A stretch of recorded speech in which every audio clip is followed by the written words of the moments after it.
The following podcast is brought to you by Filmora 13. You can directly support the channel by downloading Filmora 13 for either desktop or mobile at the links below. And you can also support the channel by going to cdkeyoffer.com and using offer code BrokenSilicon to save 25% on all Microsoft software. And we'll talk about these sponsors more later, but for now, let's just get on with the show.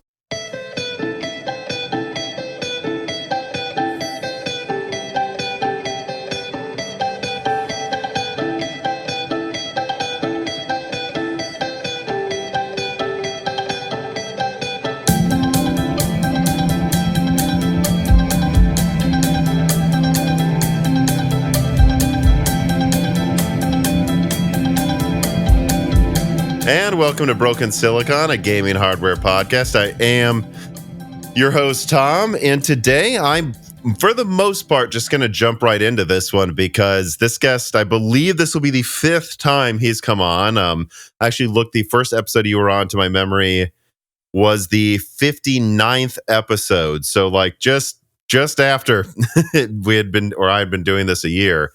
And so you're one of the people who's almost been around since the beginning, and it's always been a pleasure. But even though it's the fifth time, please, for those who have not heard of you or heard an episode with you on before, tell people who you are, what you do professionally, and why you got into having the YouTube channel and the work with IGN that you do. Thanks, Tom. Jesus, 5 times. Really, I can't believe that. That's a lot. I didn't realise that myself. So I'm a software hardware engineer. Have been for far too many years now. So I do a lot of work in public sector, private sector, worked with a lot of big companies for e-commerce, shipping, warehouse, EPOD, that kind of stuff. So I've done a lot of cloud-based solutions, complex transformation deliveries. A lot of what I did was hardware, network software, kind of software development. So a lot of Oracle SQL connections, and then moving into cloud-based solutions, hybrid solutions.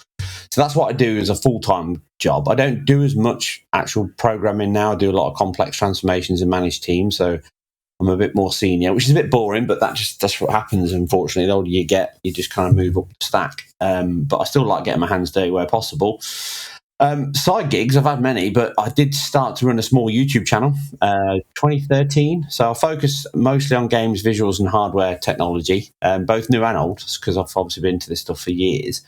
And also, as you say, I do IGN performance reviews as well. So that's kind of a side gig that I did just because of what I did for my channel. So obviously, no one can call me lazy. I'm a very busy guy, far too busy, far too often.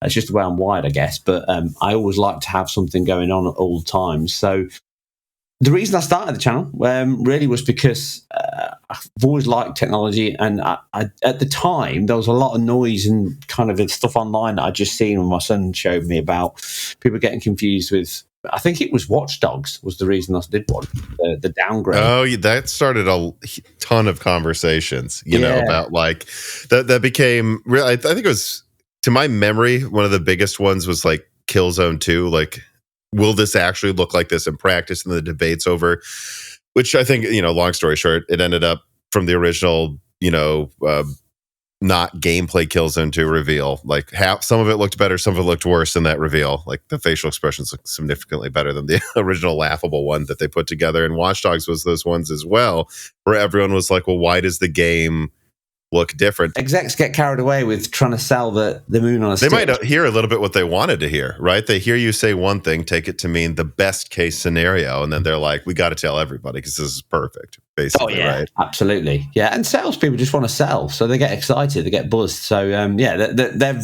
two very infamous downgrades, as you say. They were legendary. Yeah, you know, I worked for an automotive company and like a sales engineering role, and one thing that I think I at least got better at over time is actually knowing if you're in sales, you're probably in it, especially if you've been in it for a while, it's probably because you're good at getting people to agree with you. So you have to know when you're getting, like, we taken an order for this part for a car, we want to supply it to a company, and I'm going to the engineers like, we can do this right. They want to tell me they can. And they probably can. But when I say to them, do you think we could get this done in 8 weeks? I have to know when we can't. You know, you have to know how to translate, like, internally what they're telling you. Can they actually get it done by then? And then balance that with, like, selling it to the people you're trying to win a contract from, balance that with actually having the people internally be accurate. You know what I mean? Because they're going to say yes, they think it's going to make the company money, but you need to know when it's actually possible, half the time. Yeah, setting expectations is a very important part. I mean, I'm old now, so I'm very good at going, no, it's not going to happen. It's going to be 6 months. That's realistic. I'm quite good. But the younger you are and the kind of more eager you are to please, it's a common IT problem. I fall into that trap many years ago. You overpromise and underdeliver. You do the whole, I can do this in 2 weeks, and you realise you can't, and you've already sold yourself down the river. So if you've got a whole chain of sales doing that to you, you're in a very sticky wicket. So we've all been there. We've all done that. Well, so that gets us into actually the first subject I had here to talk with you about, which is Starfield. I remember the last time you were on, which was I think it was actually almost exactly a year ago, which is funny. You told me that you had seen an early version of Starfield, and it didn't look like it was running that well. And, it's funny seeing it come out now and all of the controversy, and we can get into it if you want, like what I've heard about why there was so much controversy. I think there was a lot of outside, desire to get it to be portrayed in a certain light towards some companies, and like the way some of these companies try to pitch narratives against each other, I think played into fueling extra controversy. But I'm curious how you feel about how Starfield was in its launch state based on what you told us a year ago, and then just how it evolved and how the narrative. I am curious how you feel about like all of the fanboy arguments over why it didn't perform well on some systems on PC at launch as well. I don't know. I think the problem was it's Bethesda. It's a big game, big expectations, and as you said quite rightly, it was bigged up massively by Bethesda and Microsoft directly, and that's a big ask when you're going up against something as. And I love the game that it really does mimic a hell of a lot, No Man's Sky, and it in terms of quality of assets and materials and everything else, yeah, it's much better than that. Of course, it is. But it was going after that whole procedural, huge landscapes, loads of planets, travel through space, the Elite that I played as a kid at school. And it just didn't achieve any of those things. And that's, again, this is back to sales, exactly as you said. It's the same thing. He's, what's his name? The guy that runs it. Old liar pants on fire. I can't remember his name now. The guy that runs Bethesda. He just constantly does. He's a cracking salesman in terms of everything's amazing, everything's brilliant, everything's the most incredible thing Todd ever. Howard? Tom, that's it. Yeah. I had to find it because I knew the face came into my head, and I wanted to make Todd sure we got it. Yeah, with the classic, see that mountain, you can go there. See that moon, you can. It's like, oh my god, man! It became another meme, and I think it's just. Those expectations were just generally really, really high. And the game itself just was typical Bethesda in terms of it. In fact, it was even worse, I think, than typical Bethesda because it didn't have usually what they're good at, which is loads of content that draws you in with dynamic action, dynamic combat, lots of statistics. All those things were gone. Starfield was quite bare bones, I think, for a Bethesda game. And it didn't feel like it had anywhere near the gestation that they said it had. And like you said, performance was just not very good. A 30 FPS title on your super duper 12 teraflop Series X, their words, not mine. It all kind of fell apart against their own narrative, and that's because Microsoft generally or Xbox generally have this disconnect between all their different studios. They don't manage them. I know Bethesda were kind of brought in halfway through that development into Microsoft, but they could have got their house in order. Up until the launch of the console, the game itself. And then there was that interview, wasn't there, which was he was a bit cutthroat, the interviewer, but he was proven right, as we all said at the time. I said it on my review on IGN. It wasn't optimized. It was not optimized. It runs better now on Series X and Series S, and it runs better on PC. It runs better now on everything, yeah. So it came in hot. It came in rushed. It desperately had to. It was a year late, and yet it still needed stuff. And the loading, that was my biggest issue with it. Just the whole game was so chunked up, and that's because they're still sticking to their old technology. The Gamebryo engine or whatever it's called, Creation Engine 2. It struggles. They don't have very good memory management, and that's what kills their games because everything chugs. And a lot of their performance issues are nothing to do with just GPU or CPU. It's just to do with the fact that all the stuff's all over the place. And that's why going in and out of the cockpit loads, walking out the door load, go on planet load. and everything's canned, all these canned flights and animations. I was bitterly disappointed with the game just because I love sci-fi. I was really looking forward to it, and unfortunately it just didn't deliver. So I think generally it was just a game that was a victim to its own hype and Bethesda's previous delivery. I think they've made some great games. Just Starfield is a good game. It's not a great one.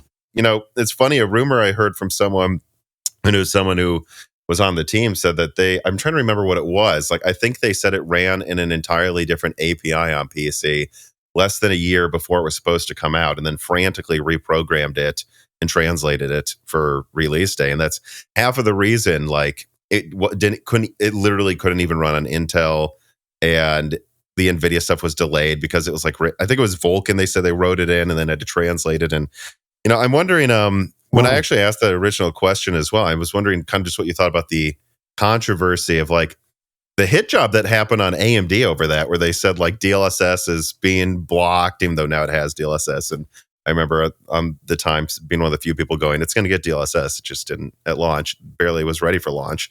I wonder how you think about like, or maybe you avoided it, but on PC, there was this giant attack on AMD for blocking DLSS in games, and like somehow AMD sabotaged the code, which shouldn't really make any sense to me. It's not to say that the game was running well, but I was always like, guys, it's a Bethesda game and it has performance issues at launch. Are we going to really blame the AMD sponsorship for that? I don't know. I did hear about. I know about that because I did it on my channel. I talked about that, and I said it would happen. You know, the end of the day, people. I think reconstruction techniques are not as easy as people make out, and I think some of that is big channels like Digital Foundry will say it, and it's not true. If you're not a GPU programmer, you're not an artist. If you're not working in that space, it's not easy to just say, I'm going to stick TAAU in there and I'm also going to do FSR2 and DLSS2. Then they're not the same thing. And you have to test for these things. You have to tweak for these things. So that's a lot more work in terms of your delivery pipe. You've got loads of testing you've got to add onto your process. You've got loads of artist work that you've got to work into that, because different or samplers work in different ways. They'll have strengths and weaknesses. So therefore, you've got to tailor your assets, your lighting, everything's got to change around that. So it's not as easy for a team to just stick in. It's not a case of just turn DLSS 2 on. And everyone will go, yeah, but mods did it. It come out within 2 days and there's a mod out, of course. But that mod's probably got tons of issues and artifacts and problems. And I bet you any artist will look at mods and just laugh and go, oh my God, imagine I ship that, I'd die. But the general community, and that's the thing about shipping stuff, people always think about it's just a technical limitation. It rarely is. It's rare. It's most of the time it's commercials. That's the reason why things don't get put in, and that's the reason why things get pulled. So, yeah, you're bang on. At the end of the day, AMD had nothing to do with it. AMD would never control a game ship, and not a company as big as Bethesda, and certainly one that was owned by Xbox and Microsoft. It was a case of Bethesda being Bethesda. They saw that they could get an exclusive revenue stream, because, again, it's all strategic partners. So AMD would have paid them money, got marketing rights. They shipped GPUs with Starfield. So as you scratch my back, I'll scratch yours. Nvidia do it all the time. I said on my video, Nvidia have blocked, in quotes, games having just DLSS at the start. They don't now, and I don't think anyone blocks them generally. I think it's a case of the team have to choose. But it's so ubiquitous now in terms of upscaling. I heard they did that with Metro Exodus, like that was like the last game where Nvidia blocked FSR. Although, to be clear, I think they could add FSR now. They're just choosing not to, put in the effort to validate it or whatever, is my understanding, unless at least I don't have any proof. That'd be quite an allegation to say that it's in perpetuity blocked. I think that's something that really never happens. It just used to happen 10 years ago. It'd be like launch day block. And NVIDIA did it a lot, actually. But I don't think any dev would actually ever sign something that says they could never add something eventually, because it's their game, right? So, yeah, things have a finite lifespan. So when you sign a contract, most things have it's like timed exclusives. It's the same thing. It's just on different terms and different conditions. People sign them all the time. So, again, I think people just get carried away with a lot of it. I knew about all that the AMD stuff, but at the end of the day, it was a storm in a teacup like it normally is, and it's all blown over now, and no one cares. The last thing I'll say about this subject before we move on is, Brian Heemskirk, he works on the team that makes Star Renegade, another developer, and he said exactly what you said. I just want to make sure there's a second source here. If anyone accuses you for like, no, it is easy to add DLSS. It is easy to flip the switch, but half the time, and Brian Hemskirk told me he knows people too who tried that, and it just destroyed like how the water looked in the ocean in their game. And they'd be like, we don't have time to troubleshoot this right now. We'll do it, and then add DLSS support a month later. Like there really is an extra layer of QA to add any of these other features. And some of these games that just have DLSS, like Metro Exodus, I don't know, maybe there was a contract with Nvidia at first, but they never added FSR later because they're like, it works and we're done. We don't want to touch it after it works. And the same thing with FSR. They're like, FSR works on every product, so we're done. We're not going to put time into Q&A. And I think, now all of these companies are pushing so hard that they're all eventually going to get it. But anytime you see a game not added, it is because no matter which technology we're talking about, they're worried it could break something. And not just break something because of lazy coding or whatever, but like a lot of these upscaling algorithms and processes break the way something will be rendered. They really do sometimes, and then they have to go back and figure that out. But moving forward, though, back to the you brought up they hyped up the 12 teraflops of the Xbox, and then they announced their biggest game is going to run at 30 frames per second. I don't know how much I actually want to spend on that, but I'm wondering, like, because I think we've talked about that before, like, was it a mistake to make it all about the performance? But I guess so. Let me skip that a little bit and just go. So what did you feel about Starfield for like Xbox and just in general, like not just like what it said about performance, which it was their words, not ours or other people, that this was supposed to run everything perfectly, but also just like it didn't seem to boost Game Pass at all. And I really do feel they were hoping Starfield was the game that was going to get numbers to jump up like crazy, right? Yeah, well, exactly. But I think Game Pass and the whole Xbox strategy is I've talked about this a lot. I've talked about it a lot over the years. And Xbox have kind of lost their focus, or at least if they have a focus, it's not very focused. They always, in the past few years, have always seemed to chase the market. And that's one of my big problems with them. But they always go for the headlines, which is, the American muscle car motto of like it's got 12, it's a V8, it's got 700 brake horsepower, it's all that, and it doesn't mean anything. Anyone who rides motorcycles, drives cars, knows that it's not about the power in the engine. It helps, but it's not that. And I think that's the thing with hardware. It's the same thing. You can have lots of power, but it doesn't matter if everything else is not in place. If it's out of balance, you haven't got very good CPU speeds, you've got bad bandwidth, you've got contention in the system. Memory allocation to Series S, for example, is a terribly designed system, and that was known at the start. And they've only got themselves to blame. The marketing about it eats monsters for breakfast. Was that the Xbox One X, or eats monsters for breakfast? That is terrible, childish marketing that creates what you see online, and you get Sony fans doing the same thing, you get PC fans doing the same thing, but Xbox are one of the first ones, I think, that they almost nurture it themselves by doing this. They're feeding that young mindset where if you don't know enough, you'll just believe what is said, and then they rush it out with poor quality products. So Halo Infinite, poor quality, late. Forza 5, the last one, the one that came out last year, was just terrible. They completely lied on the demonstration, cut all the ray tracing down. That surprises me, because Forza was a series that I always heard continued to keep this pedigree that a lot of people would argue was better than Gran Turismo. So you're saying like and I did start to notice this, by the way, online, because I was like looking around at like the state of some Xbox stuff. I saw a lot of people discussing how the last Forza did not pan out very well.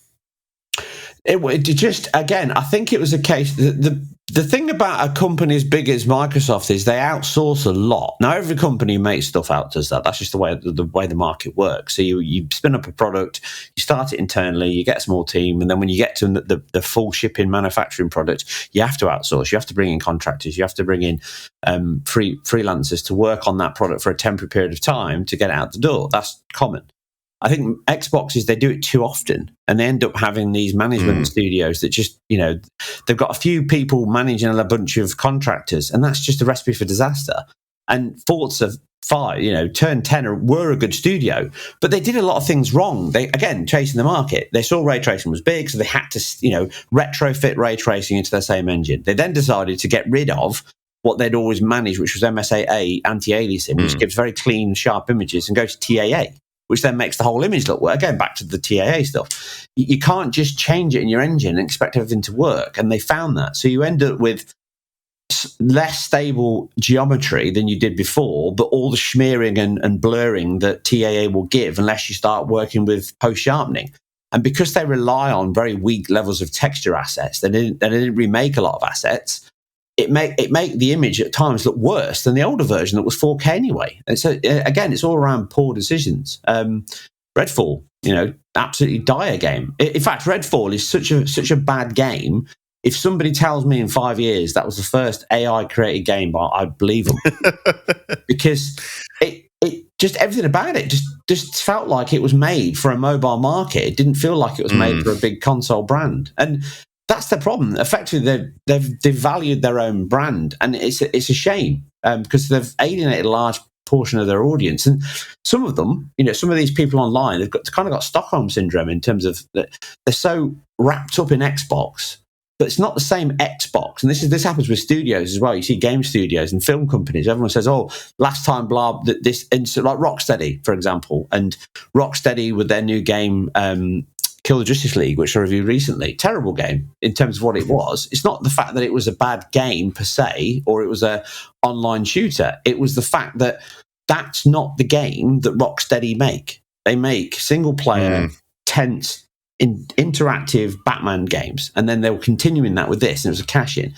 But it's not the same team that made it's the same name on the door, but I would argue hardly anyone involved in Arkham Knight and Arkham City was involved in Kill the Justice League. And Xbox is the same. It's not the same Xbox that was hungry when the original Xbox came out. They rushed out and snapped up Shenmue 2 from the Dreamcast that would die, Jet Set Radio. They went to Sega and got big exclusives. That's not Xbox we get now. They snapped up Halo away from Apple and the Mac and made that a generation-defining game. They pushed big E3 moments, Halo 2 and stuff. An Xbox 360 was just an absolute dream. Jay Allard was an absolute star in terms of what he did and how he delivered. And that spirit and focus is not there anymore. They lost the mojo with the Xbox One. They kind of went for that whole streaming service. And ever since then, they've just paid lip service to it. So it's that's... And people always say that, I don't like Xbox. My kids love Xbox. My youngest is an Xbox player. He never played PlayStation, just didn't like it. And I've had everything in my house. I've played everything from day dot. And Xbox doesn't push people who like games. And that's the biggest problem, I think. Most people that run Xbox now aren't gamers. They're not interested. And that's what the market can see it. You can see when people are just trying to chase it because they don't understand it. And that's why they keep making silly mistakes. I mean, their best game from a technical perspective is still Flight Simulator. And that was made by Asobo. And they're a French studio. And they've got 2 great games out there, the Plague's Tale series. And why haven't Microsoft tried to buy them or at least secure work with them to push Game Pass? That's the type of game that would be very good for Game Pass. A lot of people have pointed out, I think correctly, that with Starfield, this is a game that you just probably want to buy because if you like it, you're going to play it for hundreds of hours and keep going back to it. This isn't like a game, like a Netflix style thing, like a Plague's Tale would be. Maybe most people would play that once or twice, and then they'd want to move on to the next single player experience. Yeah, that would be the type of thing that would be perfect for Game Pass compared to some of these other studios they bought up. Yeah, absolutely. And again, it's basic stuff. I mean, I'm not in this market, but I'm pretty good at seeing what people should do. What they should have done is they should have made episodic games. That's what Game Pass is for. Game Pass, they're trying to ship AAA games, which I've said for years, and I think we said it on the last one on your podcast as well. You can't make AAA quality games with Game Pass rates. It just doesn't work. The economics aren't there. It will never sustain itself. It's unsustainable. So you end up with. But you could make a lot of AA games that are episodic, which is something that, frankly, this market doesn't have a lot of anymore. No. So.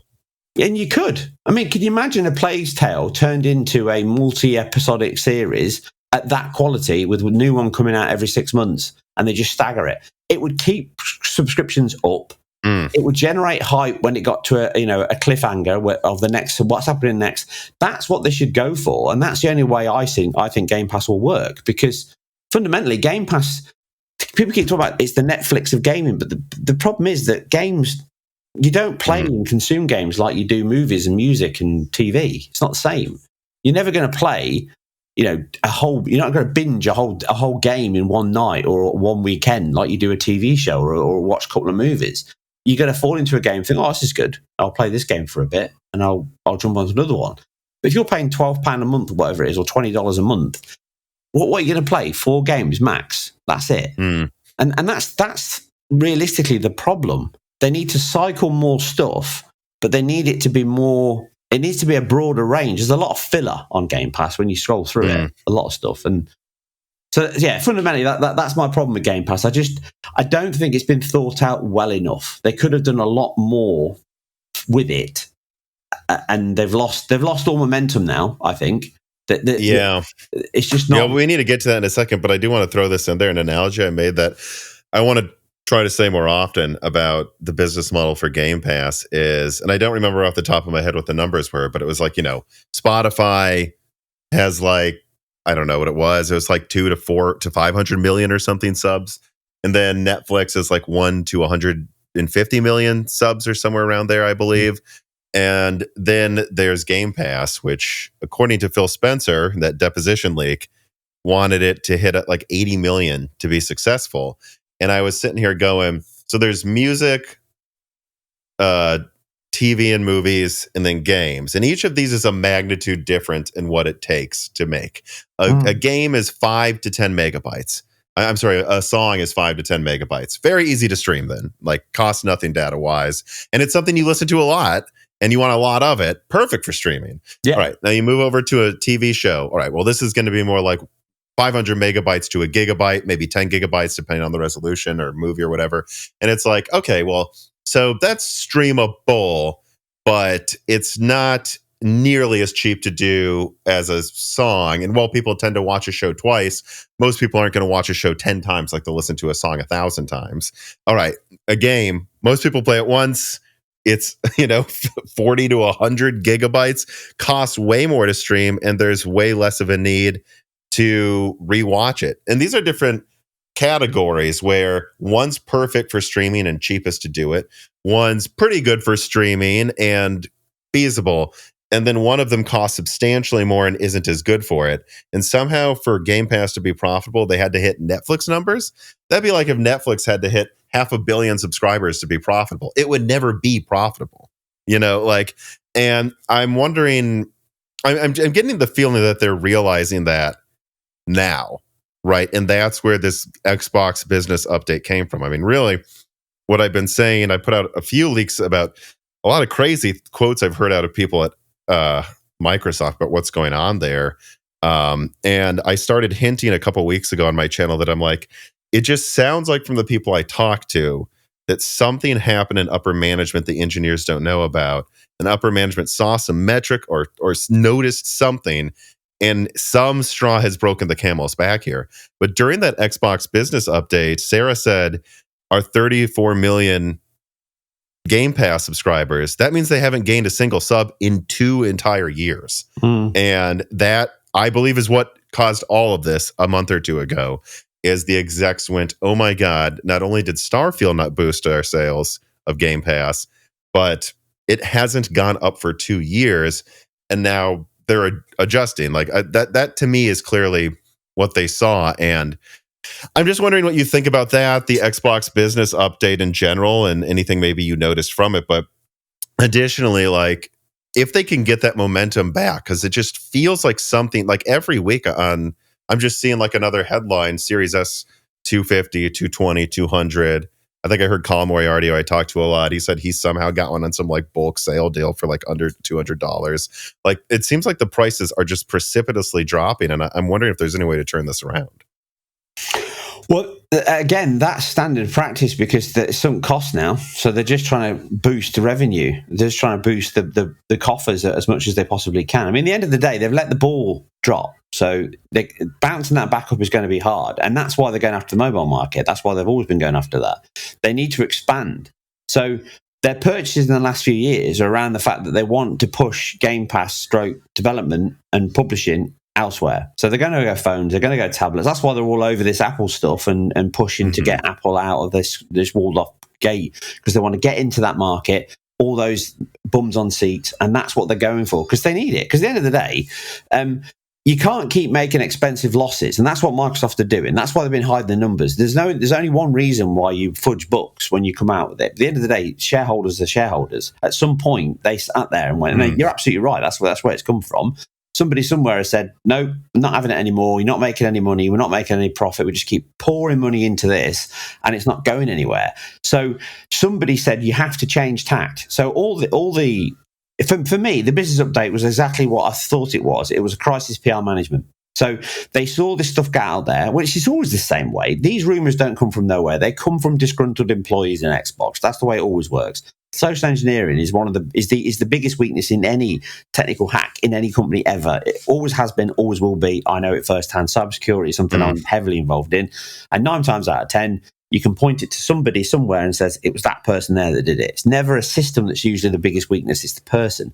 So you got a lot of angry and upset people that work for Xbox, that love Xbox, and they've seen all these meetings and this information coming down, and they've taken 1 and 1 and made 10. Absolutely, but that update was just them kind of getting out ahead of the message to say, let's soften it a little bit. Let's say that some games, we're not going to say which 4 they are, but they're going to be service games. So, we know it's Sea of Thieves. We know that the collection of games they're going for, but that's only short term because then it's not going to make a lot of money. Games that have been out for 4 years, like Pentiment, and they're not going to make a huge amount of money from that, are they? They're just doing it to start the ball rolling. Hi-Fi Rush, that'll probably sell pretty well on Switch.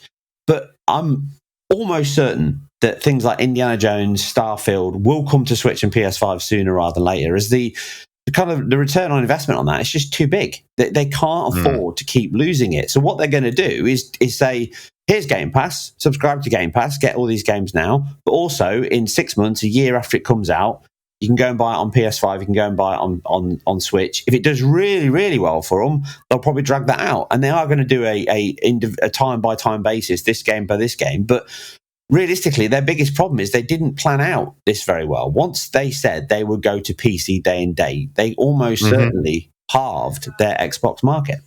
And that's, for me, their biggest faux pas. By making that mistake, they just didn't see the wood for the trees. They just thought it'd be fine. And now they're paying the price for it because they've probably got a lot of people that support Xbox but actually are all playing on PC. And that means Steam. And Steam's much better than Game Pass, just as a UI, just as a functional use case, it's much better. I don't know if you guys remember my dog, Reese, but she was an incredibly helpful member of the Moore's Law's Dead team not too long ago. And unfortunately, I cannot teach my girlfriend's cat to be as adept with a keyboard or at editing, or really to do anything useful besides roll around in the background here.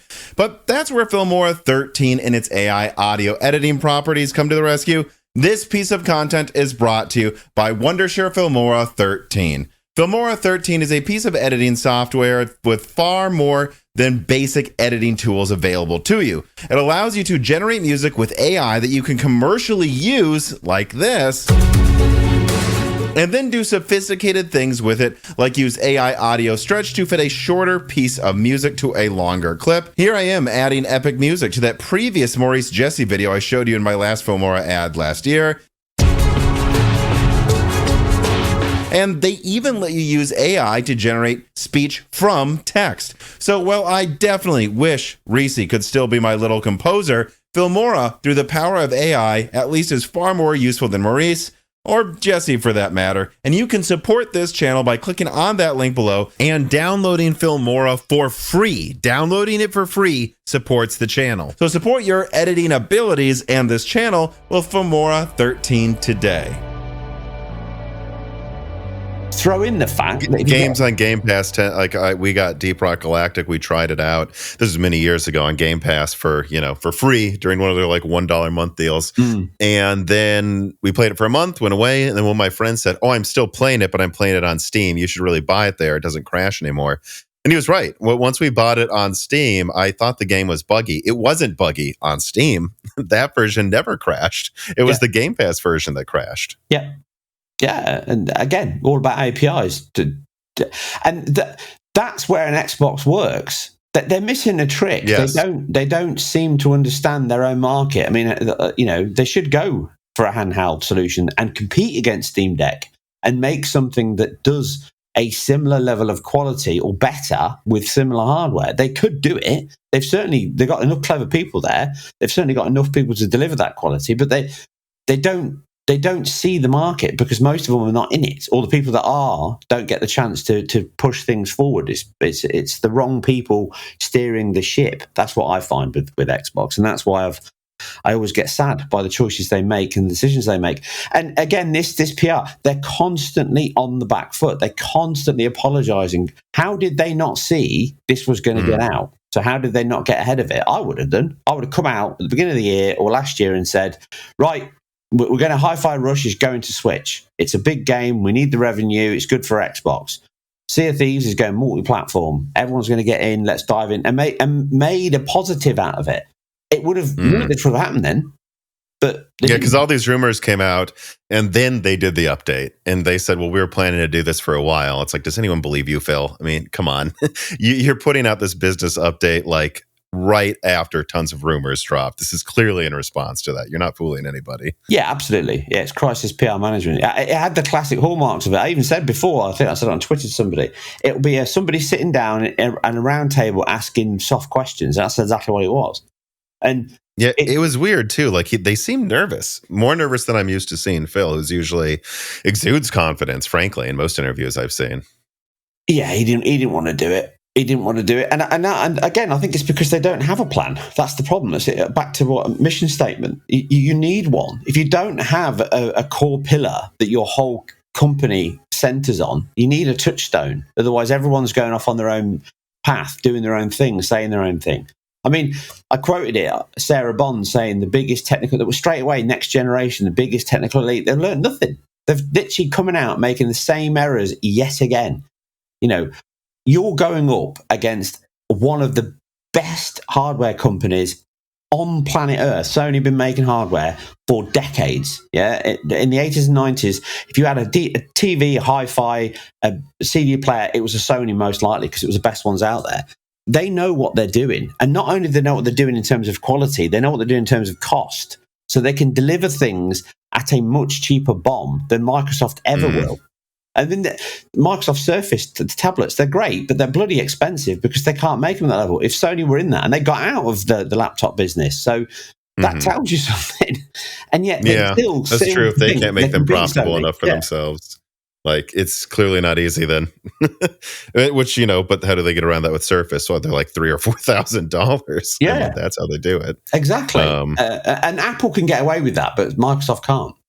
It's crisis management. That's Xbox constantly seem to be on the back foot, and it beggars belief for me.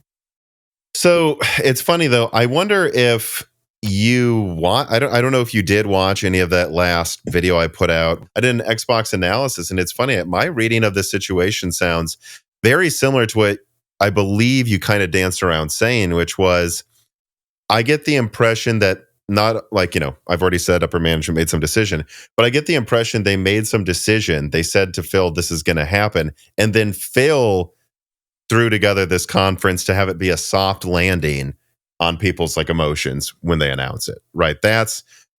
I believe that this was thrown together quickly after Phil was told he has no choice, right? That's the impression I get though, genuinely, is like he's trying to massage how people feel about it once they see how many things are actually going to change, right? You agree, right? That's what you were saying as well.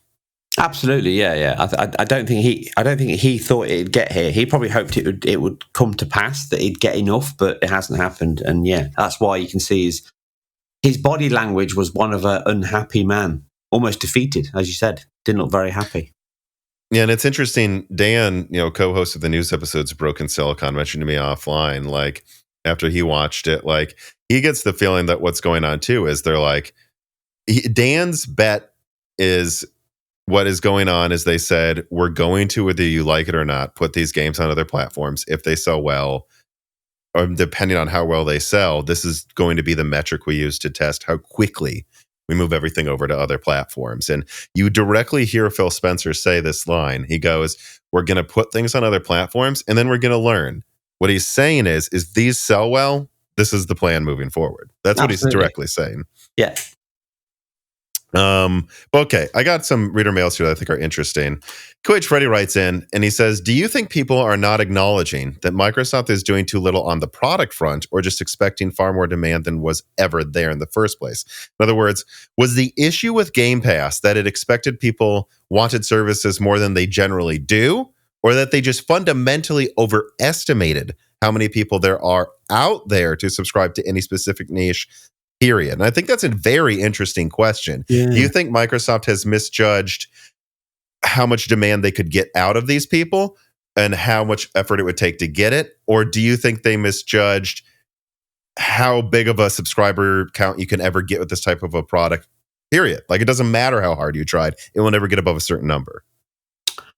I think it's a bit of both. I think they fell foul of both of those, because I think, remember, COVID was a very different. That was a captive market. It was moving everyone into that captive market, and that gave them their biggest boost. Their single biggest boost was when that kicked off. That was when Game Pass came out. Their growth went up, and that was like a huge revenue stream to them. And they thought, hey, we've got the ability here to push this further, and that probably drove a lot of forecasting expectations, thinking this is just going to continue. People are just going to be at home all the time. They're going to be on Game Pass. It's going to be great.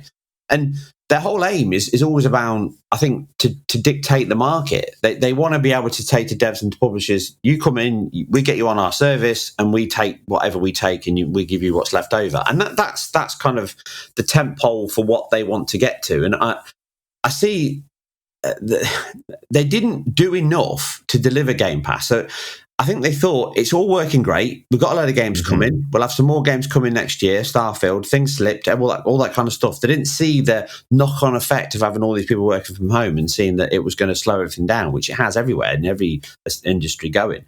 They underestimated that. And then they obviously then thought, well, console exclusives are not that important, because let's just keep pushing. And I see a lot of people online even saying that now, saying consoles don't need exclusives. And it's just rubbish. It's just, I don't know who they're trying to fool, but exclusives absolutely are the bread and butter of every piece of hardware if you want to get it into the door. Otherwise, what do you do to differentiate yourself? Otherwise, you wouldn't have VR with exclusives. You got Assassin's Creed exclusive to Quest 3, sold terribly by Ubisoft standards, but that's what you get when you haven't got a market bigger. Half-Life on the Steam VR, and Sony have done it with Resident Evil games, GT7, all on PSVR 2. So consoles need exclusives. They've always had exclusives, and this is simply a case of Microsoft just thought they could get away with third party, and that hasn't worked. And it's just like, if you look at Nintendo Switch, their market, they've done an absolute killing with the Switch. But if they didn't have exclusives, how small do you think their market would be? It wouldn't be crap, but it wouldn't be as big as it is now.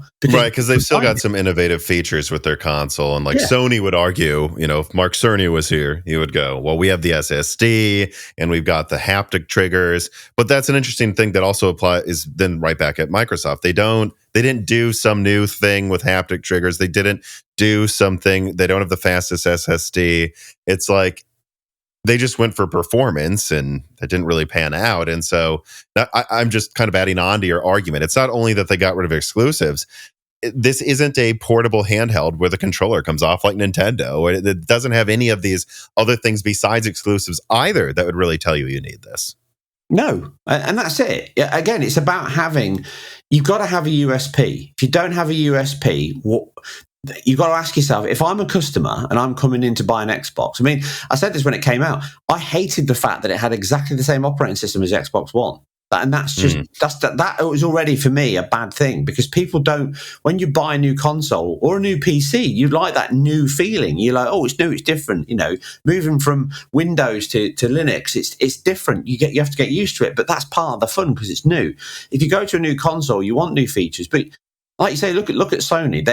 They centered around the SSD, and it wasn't just around the speed; it was around the I/O system. So take away the pressure from the system, but also get into games quicker. You've got the card system, which means you don't need, most of the time, you don't need quick resume, which is crap anyway, because it generally can cause performance issues, which I've covered before. Sometimes you can get big performance issues on Series X if you try and use quick resume, just because of the way the data is pushed back into RAM. On the PS5, you've got a completely different dash. It's far more responsive than the PS4. It's quicker. You can go straight back into a game where you were. You can get tips online. They've integrated things, and even though not all those things have worked, you know that whenever you turn the PlayStation 5 on, you're on a completely different hardware, completely different construction, and a completely different operating system to the PS4. Doesn't feel the same, doesn't look the same, and everything is much more efficient and just easier to use. The Series X is just faster than the Xbox One. It just turns on faster, it gets you around the dash faster, it loads games faster, but it's no different. It doesn't feel any different. It just feels like you've got a better PC. And okay, that's arguably what they were going for, but then you can't be surprised when you just got a load of apathy from your market saying, well, actually, let's buy a PS5 then, because like you say, it's got a DualSense, it's got all these haptic feedbacks, it's got all of these options that I don't have. And the other thing is, they went for the proprietary, Seagate hard drives, which was just a stupid idea. Whereas Sony just went, the one thing that they did that wasn't like a PC is make you get a more expensive hard drive, which is an interesting choice for someone that says they're all about choice. I have to say that was odd. Yeah. Well, revenue stream. You'd think it should be even more. Not only that, you can buy your own Wi-Fi card, you can put in whatever SSD you want. You would have thought that's the direction they should have gone with the hardware if that's the argument they're making. I guess I actually want to jump in and ask this question here, because I think what's clear is, and this really will lead into two questions, I guess, with the second one being, do you think they can turn it around? If so, how do you think they could turn Game Pass subscribers around? Or because if they've not gained a sub for 2 years, and some people might argue it's pretty flatline for 3 years, I'm wondering if what they're doing is they're going, okay, well, we've conditioned people on Xbox not buy games. And you can see this in Europe. It's they're just removing Xbox sections from stores because, people play on Xbox in Europe, but they don't buy games. So no one's going into the store. I think I saw something where one of the physical copies of some popular game was being given away at a store because no one's getting it because it's on Game Pass. So they're just take it. I don't know. They've conditioned their user base to not buy games. Now, some of the user base would say, well, that's great. I love that. And it's well, okay, but they've only got 30 million, arguably 25 million, because some of them are just still Xbox Live Gold, actually, subscribers. Is that really ever going to go up? I think they suspect it won't. And so they're well, we can't get rid of Game Pass because we do have these 20, and again, when they say 34, that's including what used to be called Xbox Live Gold. So it's really 25 million people, I think, are actual full paying Game Pass subscribers. You think they're going, well, we need to keep those people, so we have to keep releasing all the games we make on Game Pass, but it's not making us enough money after buying all these studios, and we spent $70 billion frickin' dollars on, we need to also put it on Switch, we need to also put it on PlayStation to make most of the money back there, but then we also have to tend to Game Pass. The question I'm getting to is, do you think they're going to just accept that Game Pass always has the same rough number it has now, and cater to that to not lose it, but then send everything to other consoles to make an actual profit? Or do you think they plan to wind down Game Pass eventually if it doesn't get to 50 million or something? I'm curious if you think it's just always going to kind of be there at 34 million people, and then they're just putting things on everything else, or if you think if it doesn't grow, they'll kill it, or if they're going to fight tooth and nail to make it get bigger long term. I think that, and I said before, that they need an incentive for it to work, and they seem to be lacking it, or they're blind to whatever they're trying to achieve. Because fundamentally, they have games coming up that could do a lot for Game Pass. Indiana Jones is going to be a big game. I don't care. That is going to be huge, and that's going to make them a lot of money. And that is going to be a game that will shift people to Game Pass if it's on day one. People will just subscribe to play that game and then unsubscribe. So that's the first thing that I think is going to work. But they need more than that. And that's what they need to. They're not thinking forward. And let's be clear, Sony haven't done very well the past few years either. They've really fallen behind in terms of their exclusive. So it's not just a problem for Xbox. I'm going to be clear on that. Sony have also not shipped enough first-party games. But Microsoft need it. And so I think what Microsoft are going, as I say, it's mobile. They're going to try and push it out, and that's why they're pushing that. That's why they keep saying we're going to push games to other platforms. They're not just talking PlayStation. Right. They're not just talking Switch. They're talking anything they can get on. You've got Apple iPhone 15 Pro that can play games now that could run on Xbox One. So a lot of Game Pass would work on that. It can run the new Resident Evil 4 remake, can't it? Yeah, exactly. And Dead Stranding. That's right. I forgot about that. Yeah, so not only that, they can go to the tablets coming out, and they'll be even more powerful. They can go to PCs. They can go to Steam Deck. They want to expand the market to everything, and not just Western markets. They want to be in China. They want to be in Japan. They want to be in India. They want to be anywhere they can be. So that's what they're going for. They're going for the cloud solution, stream. I guarantee you're going to see Xbox in TVs coming up very soon, and it'll be embedded. It'll be an embedded application on the box that will run Xbox locally and via a cloud at a level that will be able to play certain games, and they'll hybrid it. That's what they're going for. So they want to get out. That they know their market's not working for them. So they're transitioning. All their messaging is Xbox, the platform, is Game Pass. They're one and the same. So then, I don't think they're going to give up on Game Pass, but they realistically need to fill up the coffers. They need to get return on investment. That's why they're going to say, let's ship these games over on PS5. We know it's going to sell best part of 5-10 million if it's a really big game. Like Indiana Jones, it will pay for itself X times over if they ship that game on PS5 alone, let alone if they ship it on Switch. And that's what they'll go for. And if they can sustain the losses with big sales on other platforms, then Game Pass it's no longer the noose around the neck anymore. Then it's a means to an end, which is how can we get Game Pass to more devices on more things, and we'll use other people's markets, Sony, Nintendo, Apple, to shift our bottom line up and just push games over. And that's what this is. This is a soft spin until such times as they can say, right, we're now going to ship all these games over there too. Like I say, I've heard a few other titles that have been in the works for a while that are probably almost certainly now, I've heard about them, going to go multi-platform, because it shouldn't really hurt the user base because they're not new games. They're kind of remasters of old games. And I think that's where they'll go. I think that's just what will happen. Yeah, I mean, I was just, by the way, on the side there while you were talking, glance at the Death Stranding running on an iPhone. And I'd say, on the one hand, it seems like the analyses I'm looking at online conclude it doesn't look quite as good as like even the PS4 version, but it looks better than I expected it to be honest. Like it's clearly fully running Death Stranding on that phone. And so I suppose, but I'm curious, like when you see like literally they're running Death Stranding on a phone now, do you think Microsoft's goal with Game Pass will be to put a chip into every big screen TV that has a minimum level of performance to run it locally? Or do you think they are going to keep hammering xCloud? I think they'll go hybrid. I think they'll do both. I think where they can get away with it. But so you think that be part of it, is they will say they'll try to like power a TV with an Xbox? Yeah. It's not a dumb idea. I think that might be the way to do it. Yeah, you could easily get a more powerful Series S quality device inside a modern TV now without that problem at all. It could outperform a Series S. And I think that if you look at what they do, they have a lot of strategic partnerships already with LG and Samsung. I think Samsung actually was one of the very first. Was it LG or something? One of them was the very first one to support the Xbox One X VRR when it came out. They demoed it on that.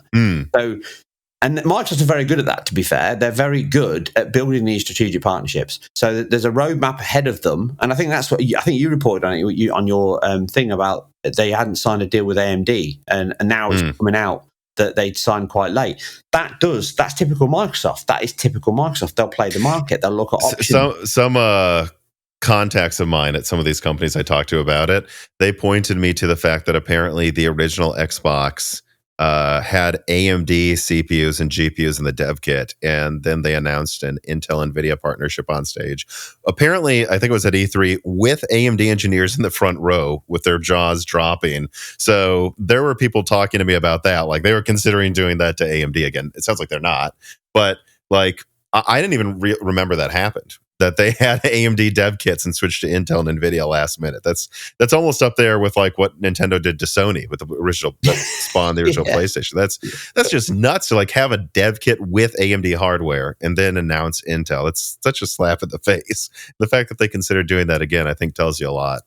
Yeah, well, Sega did it as well. Sega did it to 3DFX with the Voodoo, and they took Video Logic in the end with the Dreamcast. They did exactly the same thing. So this is not new. This happens a lot, and business is business. You can't take it personally. I don't think anyone does. But at the end of the day, Microsoft want a good partnership. Intel, to me, their GPU I think was impressive considering what they did. I think their first market overall, their first GPU to market was actually pretty good in terms of where it ran modern games, certainly not older games. But Nvidia are too expensive. Intel have got a vested interest to get their foot in the console market. So they need to fill up their fabs, like that's, they do, yeah. And like they have no other partnerships. They know AMD's taking market share in CPU, so they need to have use their fabs for something. And a console would be something they could announce to their at every shareholder meeting. Intel could go, of course we're an outside fab company, we're making the Xbox. Like that would have been such a boon for them. My understanding is, for the most part, Microsoft was just bidding these companies against each other. Absolutely. And then Intel took it seriously because Intel knew, man, but apparently Microsoft signed a letter of intent and then went back on it after signing a letter of intent. So I guess that tells you what happened to the Intel deal, though. That's a shame. It's just crazy to me. Yeah. That's a shame. I miss those days where it was individual proprietary hardware. The PS3 with partnership with IBM. That was kind of a great box in terms of. Well, in fact, it would have been a hell of a lifeline to Arc, to be honest. That's that's how I see it. Is this would have been the biggest lifeline ever, like, to save it. I agree. But all right, so let me move forward then, talking about, this is a question that I wasn't sure where to put in the script, but let me just throw it in here out of left field, because I've seen people talking about this. Falto writes, and he says, if you're able to answer, please do. Will GTA 6 have a 60 hertz mode on the PS5 and or Series X, or are they planning to keep 60 FPS for the PS5 Pro only, if you had to guess? In my opinion, I think this would be very annoying from a consumer standpoint, but I suppose this could help sell the PS5 Pro. Well, I mean, I don't think Rockstar is a subsidiary of Sony, though, so I think the decision won't be to promote the PS5 Pro. But I'm curious how you think about that, because my answer, well, actually I have two answers. Number one, I think it's absolutely ridiculous when any game only hits 30 hertz at most. Like, at a minimum, I would say you should have an option for people with VRR TVs, which is like a decent amount of people now, to have a 40 hertz mode, because even that feels so much smoother than 30 frames per second.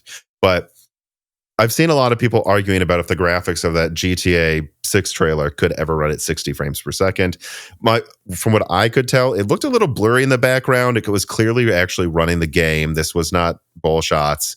So based on the image quality, I was like, I could see an unstable 60 with like a 1080p or 1440p 60 mode, and then like an almost 4K 30 or 40 mode. But I'm curious if you think, or if, sometimes I know these things, if you think or know if GTA 6 will have a 60 hertz mode on both the base PS5 and Series X, or if you think it's very unlikely it will not have a 60 hertz mode.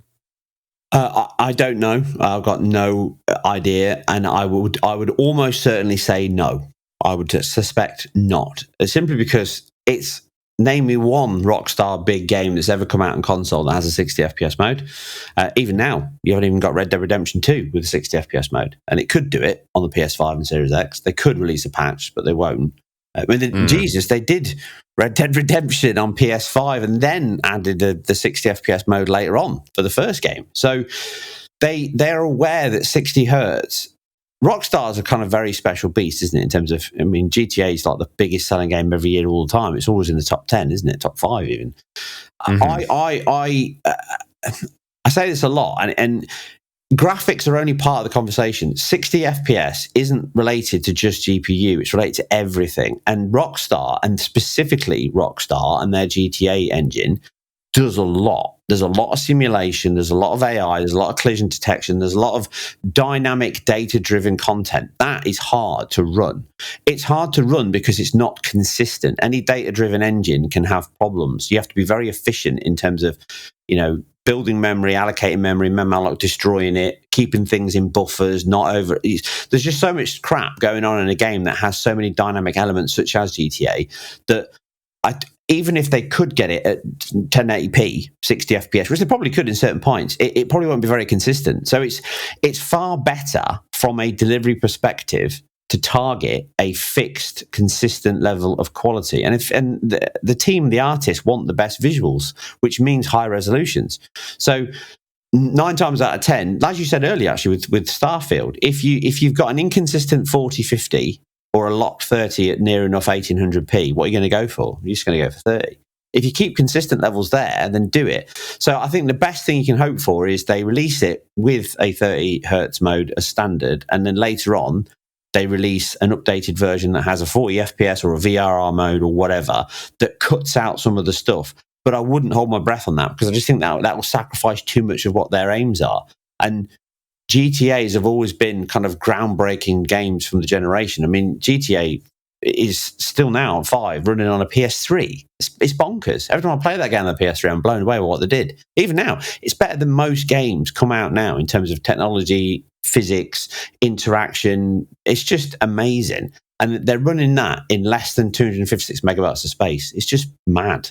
So, don't you think times have changed, though? And maybe I'm crazy here, but if I was Sony, I would be pushing back, though. I'd say, come on, man, you've got to have something above 30 frames per second here. I mean, I think, don't you think maybe Sony saw, like with the PS4 Pro versus Xbox One X, where Xbox One X kept harping about being the 4K console, right?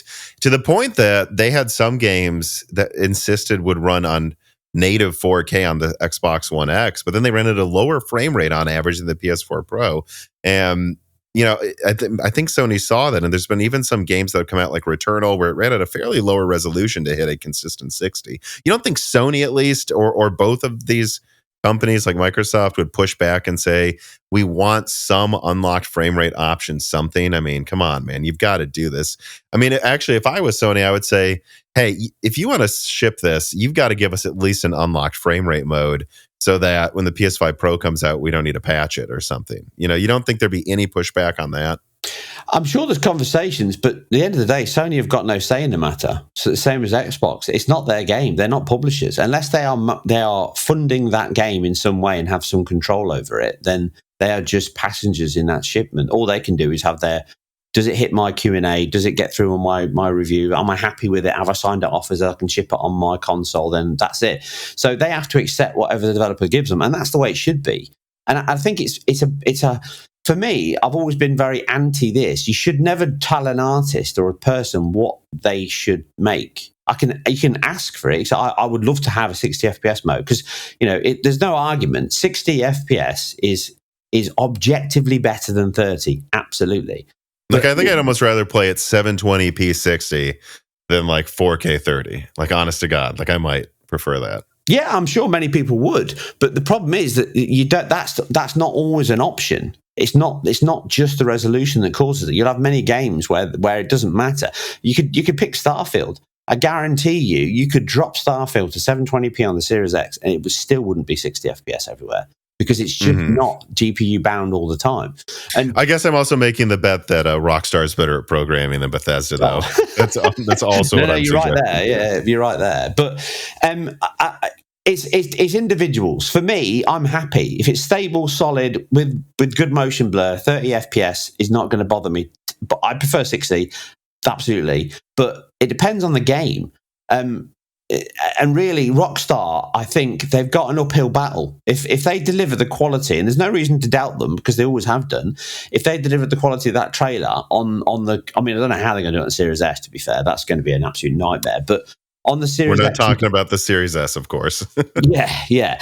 On the Series X and PlayStation 5, and if you want 60 FPS, and it's a real cliche, then that's where the PC market sits. But I guarantee you that even when it comes out a year later, a top-end 4090 will probably struggle to run that game outside of a reconstructed 4K resolution with DLSS at 60 FPS. And that's the long and short of it. The long and short of it is, if you're at the bleeding edge, then you're always going to hit the slowest part of it. And if you don't allow people to push technology and just push frame rates, you end up with what a lot of people moan about in this generation, quite rightly so, which is everything looks like an up-res version of a PS4 game. And it does, because we've generally had the longest run of a crossover generation since the PS2 days, where things were 60 FPS more often than not. We've been spoiled. So I think you're right on that score. I think it's a little bit of a rod for Xbox and Sony's back now, where they've made everyone get so used to 60 again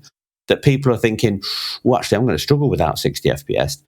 I just don't think Rockstar fall into that category. They are a rule unto themselves. But yeah, who knows? Who knows? I will be happy to be proven wrong.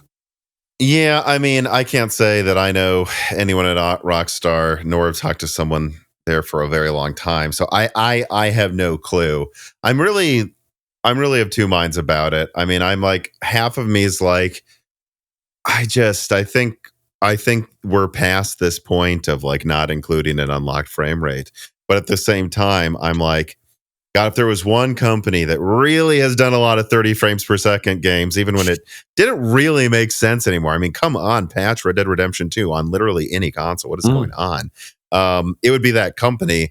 Although, here's the thing, though. I don't know if you've seen my reporting, or I don't know, another half a dozen people's reporting on it, or if you've heard anything personally about the PS5 Pro. But from what I'm hearing, it is coming out this holiday season. It is, kind of aiming to double performance, even more easily than before. Like, they want to make it like the simplest of checkboxes. In fact, I have a suspicion. Like, I'm wondering if the way the PS5 Pro works is in the PS5 menu system right now. There's toggles for forcing VRR. There's toggles for if you prefer performance or fidelity. And I almost wonder if Sony can pull some of that out of the hands of the developers. They can force VRR. They have a toggle for if you want a higher frame rate. I'm almost wondering if the PS5 Pro can unlock frame rates in an experimental mode without the developers even having to say. Like, I'm wondering if that, and some games may crash, but Sony will just warn you, most of them should work fine. At a minimum, I would think that should be able to run GTA 6 at least at a higher frame rate than the base consoles, because it'll be built for the base. But, so I'm just throwing this out there to ask what you think about that idea, those ideas I just threw out, and just in general, what you think about the PlayStation 5 rumors too. Well, I did see your video on it a while ago, and I agree with you. I think that I never saw the reason for a PS5 Pro, and I still don't. When I kind of agreed with you too, even though I have these rumors. Yeah, absolutely, and I still don't. But things have changed. The market's changed, and Sony must have seen it coming sooner. Now I see the reason. So to cement their lead, it makes sense to make a PS5 Pro. Plus, there might be some marketing / manufacturing benefits they're getting out of this as well, in terms of better yields on dies and everything else, so therefore they can get slightly better hardware for the same slightly more expensive cost, but they can ramp the cost up. The market might accept it, and I think they give or remove the disk drive and still sell it for 500. Is my suspicion. You've got a modular disk drive now, so you guarantee that modular disk drive, they can sell it for 60, 70 quid less. And if you want a drive, just go and buy one off the shelf and it'll plug in. So I reviewed the PS5 Slim, and I think that's great. I think I'm cracking. I'm a big fan of that. As a physical advocate, I preach and please stay physical as long as we possibly can. Having a replaceable drive that you can simply just plug in, connect, and it works, and that's it. That's great. That's a real game changer for console market in terms of having that option. But I think the PS5 Pro, I think what you said is right. I think it'll have a modest CPU boost. I think it'll be the same generation. It'll be faster in terms of clock rates, but nothing. But I think RAM will be slightly more, but not a huge amount. Generally, because I think they'll push harder on ray tracing and options within AI upscalers. That'll be a big part of it in terms of their version of DLSS, which I've heard they've been working on for a while in terms of their own proprietary. You've heard Sony has been. Yes, yeah. Because that's the one thing I could not verify from some of my contacts is, again, without going into detail for obvious reasons, but it's like I got like firm, this is that, like Zen 2, probably above 4 gigahertz. Don't know the exact clock speed. Yes, it goes up to 60 compute units, but some will be disabled. Yes, it's still 16 gigabytes. Like, this is like people I trust, but none of them could verify the whole thing on the Reset Era leak. That I think was the most interesting and surprising was that it might have a bespoke NPU, or who knows if there was a game of telephone there. It sounds like they have their oown version of DLSS in some FPGA or ASIC for doing it, right? So you're saying you have heard Sony's been working on that, which is interesting to me because that's one of those blind spots I still have. So I haven't got many contacts, hate that word, but people I know that are developers that have said bits and bobs over the past couple of years about things. But the thing is, Sony are always working on stuff. They're always doing a lot of things within their internal development teams, as do everybody, as does Microsoft even. So everyone's working on stuff. They're always trying new things. They're always pushing things within the APIs and making the libs much easier for developers. That's one of Sony's strengths in terms of the fact that they try to give as much as they can so that you pick and choose from all their selections. You can roll your own, or you can take what's off the shelf and make it work with your engine. Whatever that works, go for it. But I think the writing's on the wall in terms of, look at all the Sony first-party games of the past year or so. They've all had VRR modes, they've all had 40 FPS modes, and they've all had performance modes that are unlocked. So the giveaway there is, if you take something like recently Last of Us 2 Remastered, it's got 120 FPS performance mode in there. So at 1440p.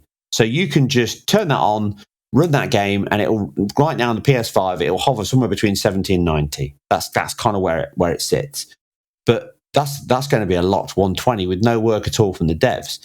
And it wouldn't take much more work to just push out, as they did with the PS5, PS4 Pro, a load of patches to unlock frame rates left, right, and center. So there's most games on consoles are GPU limited. Most games are, because they design around it. But not every game is going to work that way. So I think you're right. I think the OS in the PS5 is far more constructed closer to the API, giving the developer you the choice.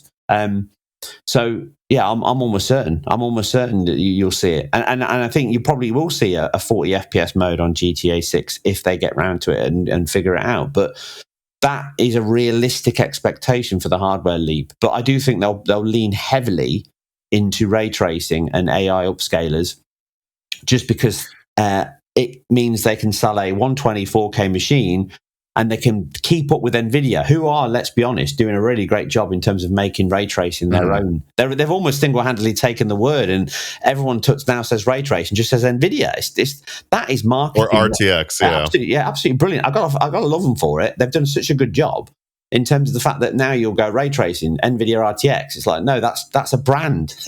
It's not ray tracing, but it's become synonymous with it, hasn't it? So yeah, I think that's where Sony will lean into the PS5. I think that's where they go. That and just boosting PSVR 2. But I still think that's just going to be this extra long legs kind of, let's make games with VR modes and try and merge the two. So all I've heard is there is something. The PS5 Pro is real, I've heard. People have. Yeah, Colin Moriarty told me that too, and of course he has some friends that are developers as well, and they're like, he's like, one of them was looking at it while I talked to him on the phone. So now, I mean, it's real. It's definitely real. Yeah, right. It's becoming obvious there, but. All Jessie wants this Valentine's season is for Maurice to play with her more often. But unfortunately, he just does not give out playtime or kisses for as low of a rate as she does. And I think she's just going to have to deal with that. But do you know what you don't have to deal with? Paying too much for Microsoft software if you go to cdkeyoffer.com. This piece of content is sponsored by cdkeyoffer.com. Whether it's Microsoft operating systems, Office products, or even many of the latest games, cdkeyoffer.com provides PC gamers with a product this community deserves. Amongst endlessly elevating component costs, fair pricing on Microsoft keys is one thing that we at least should get, I think. And, the Moore's Law is Dead team has been working with cdkeyoffer.com for a very long time. And that's because they're good to me, good to Dan, good to about a dozen family members of friends of mine that have used their services. And they've been really, really good, most importantly, to the Moore's Law is Dead community. So support this channel by using offer code BrokenSilicon to save 25% off Microsoft software, or you can also use Die Shrink to save 3% off everything else on the website like games. Using either of those codes really helps the channel a ton, and it helps save you money. So use those codes BrokenSilicon and Die Shrink at cdkeyoffer.com today. So this DLSS competitor Sony's been working on, I'm curious then, because it's interesting to think about, like, all right, so based on what I'm seeing in the specs here, the PS5 Pro is going to, I mean, it has a higher tier of RDNA IP, so higher performance at the same clocks. It'll probably be similar clocks, I think, is the base PS5, although frankly I don't know the clock speed. And it should have, over, what would that be, 36, 18, over 50% more, or at least 50% more compute units. So I think the goal then is just to abstract it away, be able to take any game. Every game basically is unlocked frame rates now, and Sony can even force it through the OS, and then just double frame rates, or at least give you a 50% higher frame rate. So if it was running at 1440p 80 before. Now it's at least running 1440p 120 or 144. Do you think they're also going to try to abstract in their like the DLSS competitor they have without consultation from the devs as well? Is there a chance you think that this upscaling method they have is going to be able to go, all right, so this game here actually is now going to run through this layer of upscaling that makes it look higher resolution as well without the dev touching it? Do you think they could also do that? I no, because I think, again, it comes back to there's too much work that could have and that's my suspicion as well, is that they can force a higher frame rate without the dev saying anything, but that the dev will need to at least put in a little effort to take advantage of extra stuff to make it run at a higher resolution, or de facto higher resolution. Yeah, think of it along the same lines as what they did with the PS5 Pro and the checkerboard solution. So they put a hardware boost in the GPU itself. So they put in an extra register to be able to track the asset ID, so that they could track geometry, and therefore when a pixel moved, they could track where it was in the ID buffer, and then be able to track and say, okay, I can now checkerboard that back up by using a reconstruction of where the pixel went. So they've elaborated on that. So if you've then got an option within hardware that allows you to use their API to say, now, instead of doing that, just imagine a DLSS AI, in quotes, because everything's AI nowadays. Everyone's just going marketing mad. But at the end of the day, AI is just software algorithms that can be hardware accelerated, like everything. So you've now got so many different ways to be able to reconstruct an image, but fundamentally, it's still around the same things, which is, vector buffers, pixel buffers, color buffers. You need to know where something was and where it's moved to and what's changed in between. So if they can track all that in a much better, more efficient way than the ID buffer did for the PS5 Pro, then the biggest benefit of the PS5 will be to say, well, let's take a 1440p base and reconstruct that back to 4K. That's going to be very hard to distinguish from a genuine 4K image. And as we see with DLSS, most of the time it's better, but that's largely because of the fact that you've got more information over multiple frames, and you add sharpening and contrast aware sharpening into that. So you end up getting slightly better image quality because the TAA is being compensated for by the sharpening pass that's running on top of the assets and the textures. All of that is still developer focused. So I think the problem is that we all get, we're all guilty of it. You get giddy on the technology coming out, but really a lot of this stuff, Sony do it behind the scenes. It's not for us. If I was developing it, would be for me, but it's for the developers to be able to pick something and make something better on that machine. But most of the time it shouldn't even be visible to the consumer. We should just go out, buy the game, play it on the PS5 Pro and go, Jesus Christ, it's 4K, it's 120. How great is my life now? And that is fundamentally what they're going to go for, I think. But how it gets there will be any which way it can. And I said this before, now that everyone does reconstruction, even top-end PC, so even the 4090 can't deliver 4K, 120, 60 even on some games, you have to use DLSS. So if everybody's reconstructing, then everyone's lying. So if everyone's lying, no one's telling the truth, and everyone's in the same game. So now Sony don't have the problem they had before. With the PS5 Pro, PS4 Pro, it's all that marketing around, it's not true 4K. But no one's going to say that now because no one can say it. Well, and there were some games. I remember a Digital Foundry video analyzing Sekiro, and they found the 1800p like checkerboard to 4K thing they were doing looked better than the native 4K on Xbox. They're like, it looks sharper. Like they actually made it look sharper with their checkerboarding. And that was one of those, for me, oh shit moments of, this upscaling stuff is starting to mature, actually, guys. Like, it's getting there. It's always been better. So more pixels is a waste of time. Any GPU guy will tell you, or girl will say, don't waste pixels. If you can do it at 1080p and make it look like 4K, do that, because you can do so much more with the hardware if you're not just trying to push more pixels, because fundamentally pushing more pixels is very expensive, and 1080p to 4K is astronomically demanding on hardware, even top-end hardware. Just the sheer pixel fill rate, let alone bandwidth, is mad. So it just makes more sense to be more efficient, and I'm all for that. Efficiency is always the best way. I would love somebody to make a game on the RTX 4090 and run it at 1080p 30 and go mad.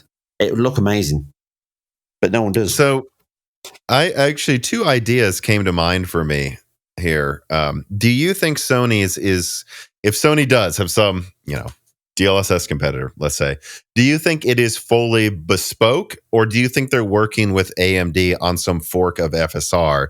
Because something I'm thinking about, like I've heard they're working on a handheld. They're obviously working on a next-gen console. Sony plans to make consoles for decades. You would think they would want to have the base of something that it can iterate on for backwards compatibility reasons, for sustainable iteration reasons. Like the checkerboarding chip in the PS4 Pro was like a one-off, basically. It was like, it does its thing. You don't need to touch it. It's over there, and it's not in the PS5. Do you think they're kind of doing that again with a bespoke piece of hardware? Or do you think whatever they're working on, they're thinking ahead and going, there will be a new version of this in the PS6, and it's kind of like a version of FSR so that we can work with AMD together on this? I'm wondering if you think it's fully bespoke or some forward-looking version of FSR or something. I don't know. I would suspect that Sony won't work with it. Sony don't need AMD in that sense. Absolutely not. But if I was AMD, though, I would want to be working with them to make this used by all games so that all games on PC get it. This is the thing, though. So to write a game on a Sony machine, you still need to call Sony's API. So you've still got access to it. But I think the thing is, Sony have some of the best tools in the business. To be fair, I've never used them directly, or Xbox, but Xbox have gotten much better as well. And one of the things that makes consoles so much better than PC is the tools. Not only is the API more efficient, I've said this to death, I'm not going to go over it again, but the tools are better, which means you can debug quicker, you can find problems in bottlenecks quicker, you can get to solutions quicker, but also you can dive into their libs. So if you've got dedicated hardware in the PS5 Pro and all it is a few calls to an API or a different tweak on your current embedded TAA you've got in your engine, because most of these things all use the same data sets. So they have motion vectors and they track them. So as long as you've got that data and TAA needs it, then all you're really doing is saying, grab that, use this hardware, loop around this core, and there you go. I've got much better image quality. Then you've got to do all your testing and validate it and make it work with you. Like, as you said, transparencies and textures and alphas and everything else and particles, all that good stuff. But that's fine. But you could also just say that hardware is also there. So if you do want to use FSR2, then just the FSR2 call no longer goes just directly from a software solution, jump into our hardware, push it onto this dedicated block, and therefore you get much cheaper FSR2 using our hardware. That's also an option that they could go down. So whatever they're doing, they know it better than I mean, I'm just waffling crap, but they know what they're doing. So they're going to be thinking long term in terms of what makes this solution work for us and potentially makes it easy for the developers. That's what they're aiming for. So Sony aren't going to stop people using other solutions. In fact, the exact opposite. They want you to make easy transitions, which is why they have GNMX on the PS4 and whatever they use now on PS5 to be able to just take a simple port, put it within a wrapper and run a DirectX game on the PS5 under that wrapper. It's not as efficient. It will have a bit of a headway, a bit of CPU, memory, speed, all that kind of good stuff. But it means people can ship a game who don't have experience with Sony's API, and then later on, when they get into HSL and start changing their GPU code, they can improve performance, release a patch. And that's what you've seen time and time again. You've seen games that have come out and they've run a bit crap, and then 6 months later you think, geez, that game's now got a high resolution, it runs better. It doesn't always happen, but that's Sony's end game. They want to make it nice and comfortable for developers. And I think this, whatever they're working on, is that. It's just to make it easy and transparent. It might not take off. I mean, let's be honest, Checkerboard was kind of hit and miss, but it was used enough for it to pay for itself, if you know what I mean. Right. Well, that was my question, too. Is like, if you think, because I think it was clearly that checkerboarding on the PS4 Pro was like, we made it for this, it's for this, goodbye. But then on the PS5, it's like, or the PS5 Pro, would they go, well, this could be the basis of our upscaling for the next 10 years? And you're saying they'll probably design what they think will be easiest and best to use now and just leave it open enough that they can innovate on it, or go to the next big thing when it's better in the futures. I think what you're basically saying, right? Yeah, I always think it's best as a technical program hardware guy myself. I think it's best when you give developers choice. So give them hardware that they can program. Hence why fixed pipeline GPUs didn't last that long.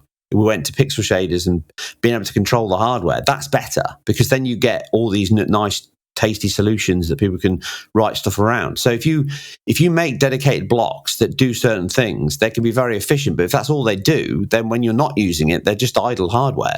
I don't think Sony's in the market. Consoles can't get away with that. You can't just put a block on there that's taking up, I don't know, 5% of your die and hope that people use it. You need it to be used all the time. So I think it's in their interest to make it easy to get at, and Sony tend to do that quite well. All right, so here's a random thought I had. I was actually going to be part of the video I put out on Friday, but it was already going to be like a 25-minute video, so I was like, no need to make this 30 or 40 minutes long. I thought it'd be perfect for this discussion. I kind of stumbled into this thought,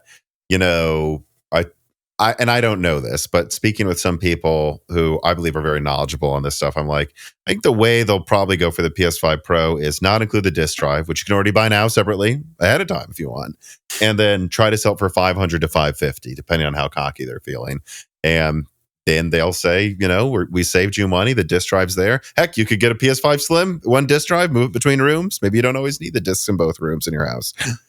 But then I thought, I don't believe there's like another version of Blu-ray coming, is there? Like, no. And the PlayStation 5 can support up to 100 gigabyte Blu-rays.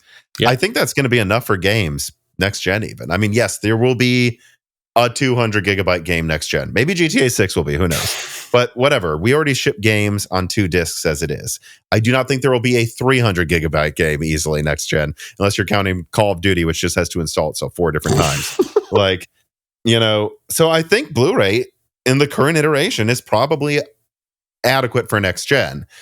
Okay, well, do you think there's a chance the PlayStation 6 doesn't have a Blu-ray drive included, but it just, you can slap on the same external drive that they're selling right now? That's something I stumbled into. Like, well, if they wouldn't, and I don't know this, I'm not leaking this. I don't know for sure if they'll include a disc drive on the PS5 Pro or not, but if they don't include a disc drive on the PS5 Pro and it can use the one sold separately, why would they not make it so the PS6 also doesn't come with one and can still use that same disc drive you may have already bought? It'd almost be like the iToy for whatever it was from PS4 to was it PS4 to PS5? Yeah, still working or something. Like, I'm wondering what you think about that. Do you think if they remove the disc drive on the PS5 Pro, but you can still buy a separate one, do you think that same separate one will also be the same thing for the PS6? I do think that is modular. The way it's designed, yes, it does limit them in terms of the what it looks like in shape. But it comes with, but maybe it just looks goofy, and then they make a new version that matches it, right? But you could still use the old one. Yeah, well, it's not that. They just need to design whatever the PS6 looks like, or PS5 Pro, or whatever it looks like. It just needs to accommodate that, because the way it works is you get the plastic cover at the bottom half. So the bottom half that you see on the outside is bespoke to the PS5, but the actual Blu-ray inside is just a fixed unit that clips in, and then the black cover, the white cover goes on top of it. So they could just ship that exact same Blu-ray drive with a different plastic cover that's shaped for the new PS6 or PS5 Pro. I do think they'll do that, absolutely. But I think they'll still do the same thing. I think they'll do a digital and a physical, and the only difference between the two will be the one comes with the drive and one doesn't. That's it. That's that, and because that's cheap from a manufacturing point of view, because it means they don't have to. That's the reason why 2 SKUs are a pain in the arse for manufacturers, because if you're making 2 SKUs and there's a difference in them, that's a whole different QC process you've got to go down. It's a whole different manufacturing pipeline. Well, this working in the car industry. So it's the same thing. But now they don't have that problem. They're just making PS5s that are all the same. And then there's a factory chipping out Blu-ray drives. And then at some point in QC post, somebody connects the two together and puts them in a box and ships them out to retailers. That's it. So all they're going to do now is make the new PS5 Pro, and none of them will come with a drive because they'll all be just modular. And that's perfect. That's exactly why they've done it, in my opinion. So everything they've designed to do is cutting cost. Again, it's all around efficiencies, economies of scale. They're cutting everything down on their delivery pipeline, so the bomb's cheaper, but also they can pivot quicker. Because if they realise that people aren't buying physical, they'll just stop making their drives, and they haven't lost anything. They've just got. Well, here's an interesting statistic, by the way, and this was going to be part of the video that I cut. Is I looked at disc versus digital sales, and yes, and I'm sure everyone here, including you, Michael, has seen the headlines for the past decade: digital sales going up, disc sales going down. that was true. It's actually not true anymore. What's going on right now is it seems like, I believe, at least with PlayStation reports, is that 2/3 of game sales are digital. So you would go, well, that looks pretty bad for physical. Yeah, except it used to be 70%. It's actually gone up. And it seems to be, if anything, stagnating between 30 to 40% of sales are staying physical. It's flatlined. It's not falling apart anymore, at least as of last quarter. And it's been like several quarters of a flat line. And so there's just seems to be like, yes, most people, myself included, and I'm someone who has a lot of physical games, still likes the idea of physical games where it makes sense. Like, please give us that little bit of control. But I just bought Helldivers 2 digitally, of course. Most of the games I buy, I still buy digitally at this point, but I still like the idea of getting physical. I almost wonder if, like, next gen, this is the perfect middle ground too for Sony to say, you say you guys still want physical, prove it. We're not going to include a disk drive on the PS6, but that disk drive we've been selling separately for years connects to the PS6. And if they see physical sales continue at least 30%, they'll go, guess it's good we didn't remove the disk drive. Also, it gives you backwards compatibility to PS4. So I'm wondering, what you think about that angle as well, of like, this is a way to kind of play the field in the middle of removing physical or not, based on the fact that actually physical sales are not going down anymore. They're basically staying the same versus digital, which I think is an interesting development. I think you're bob on. I think that's exactly what they'll do. And that's what most companies do. That's the clever thing to do, is don't predict the market, just track it and react to it when it makes sense. And if Sony continue to give the choice, then no one can complain. If you want digital, go digital. If you want physical, go physical. You obviously, small studios won't be able to ship a game on the disc, but as you say, Helldivers 2's got a physical disc. I got a review. I bought it as well. I tend to buy most games that I play because I like to support the developers, which is a cliche, but I do. But also, I like to show that market that I like physical discs. I've always had physical stuff. That's what I like. So I think I can't add to what you said. I think it's bang on. I think that's exactly what they'll do. I just hope that your trend continues and it does get back down to 60% digital, 40% physical. That'd be beautiful. I know in the UK there's a lot of people that still buy games, but as you quite rightly called out, Xbox is almost impossible to get now. There's loads of games that I've been buying and reviewing, because I've got shed loads of Xbox games, and for the past year or so I've struggled to buy any Xbox game for my son. I just can't get them, just can't find them. No one seems to have them. Well, and I wonder where it would even have to be for Sony to remove physical completely on a generation, because, like, if they were weighing, let's say there was some purple ray technology disc coming out, but it costs $100 to add that disc drive, I think that's where Sony would go, we don't want to add purple ray for $100 to the BOM cost on the next gen, but they don't need to. Blu-ray is stagnated. Games have actually pretty much stagnated to be between 30 to 80 gigabytes in size that fits on a single Blu-ray disc. Like, this is the perfect excuse for them not to remove it, because they don't need to do anything new. And I wonder if, like, even if like digital sales were 90%, if it would still make sense to remove physical, because it'd almost be like just bad PR, and just buy the disk drive separately. And I almost wonder, like, what percentage you would need to get to where it's finally worth removing physical, because it sounds like Microsoft may do it sooner rather than later. But then again, no one's buying their games. Whereas with Sony, it's almost like just good marketing to be able to say you can still own your games, right? Yeah, totally. And I think that the problem with the second-hand market is most publishers don't like it because they have no control over it, so they lose money. And it means that their games get around multiple times from one sale, which they don't like. But I say tough. That's the way it is. It's always been that way, and it should be. Microsoft. I agree, and I say the higher digital sales get, the more that doesn't matter. If 90% of your sales are digital, why do you give a shit if 10% are being shared? You've won. Like, let them have the marketing that they can own it. It's kind of like SLI or Crossfire support on motherboards. Yeah, most people weren't doing Crossfire, but they wanted to know their motherboard could do it. So they bought the motherboard let them have the disc. They're going to buy one game physically every gen. But what is that costing you at a macro level? Like 1% profits for peace of mind? Come on. I'm never going to go against having physical, and it's one thing that I love. But at the end of the day, every penny counts. And the problem is that we live in a very consumer-driven world where it's quarter to quarter, it's profit to profit, it's increase on increase. So they look for margins everywhere, and you quite rightly said it might only be $3 on a console every time, but $3 adds up when you're shipping 10 million consoles in a year. So that's the margins they look at, and that's why I don't want physical to ever get to the point where it just says.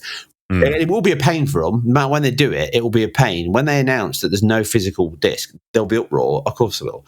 But sometimes it's that situation where it's like it's a noise we can take. And as you said earlier with the AMD one, in 100 years' time, who's going to care? In next week, no one's going to remember. No one's going to move on. So I hope that day never comes. But I do think that Sony will stick with physical longer.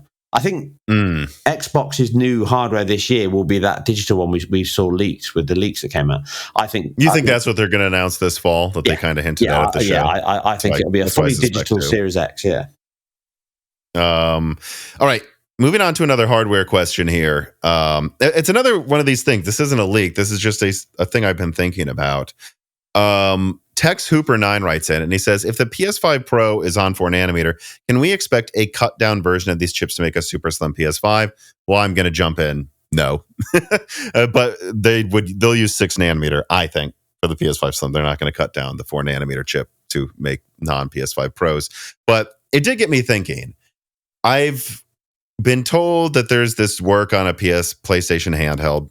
We'll see if it ever comes out, but I was under the impression this would be like some kind of like either a half PS6, like this is Sony's Series S version of the PS6 that happens to be a handheld, something like that. And then I was thinking, well, maybe it's like some half PS5. But then I thought about it like, am I crazy here? Like Rembrandt APUs are like what, like 206 or like between 200 to 15, I think, millimeters squared APUs. Those can already run 15 watts at that die size. If Sony is going to use one of the latest nodes in 2027, 2028, when they launch the PS6, you'd think it'd be a smaller die than this previous gen because the node's so expensive.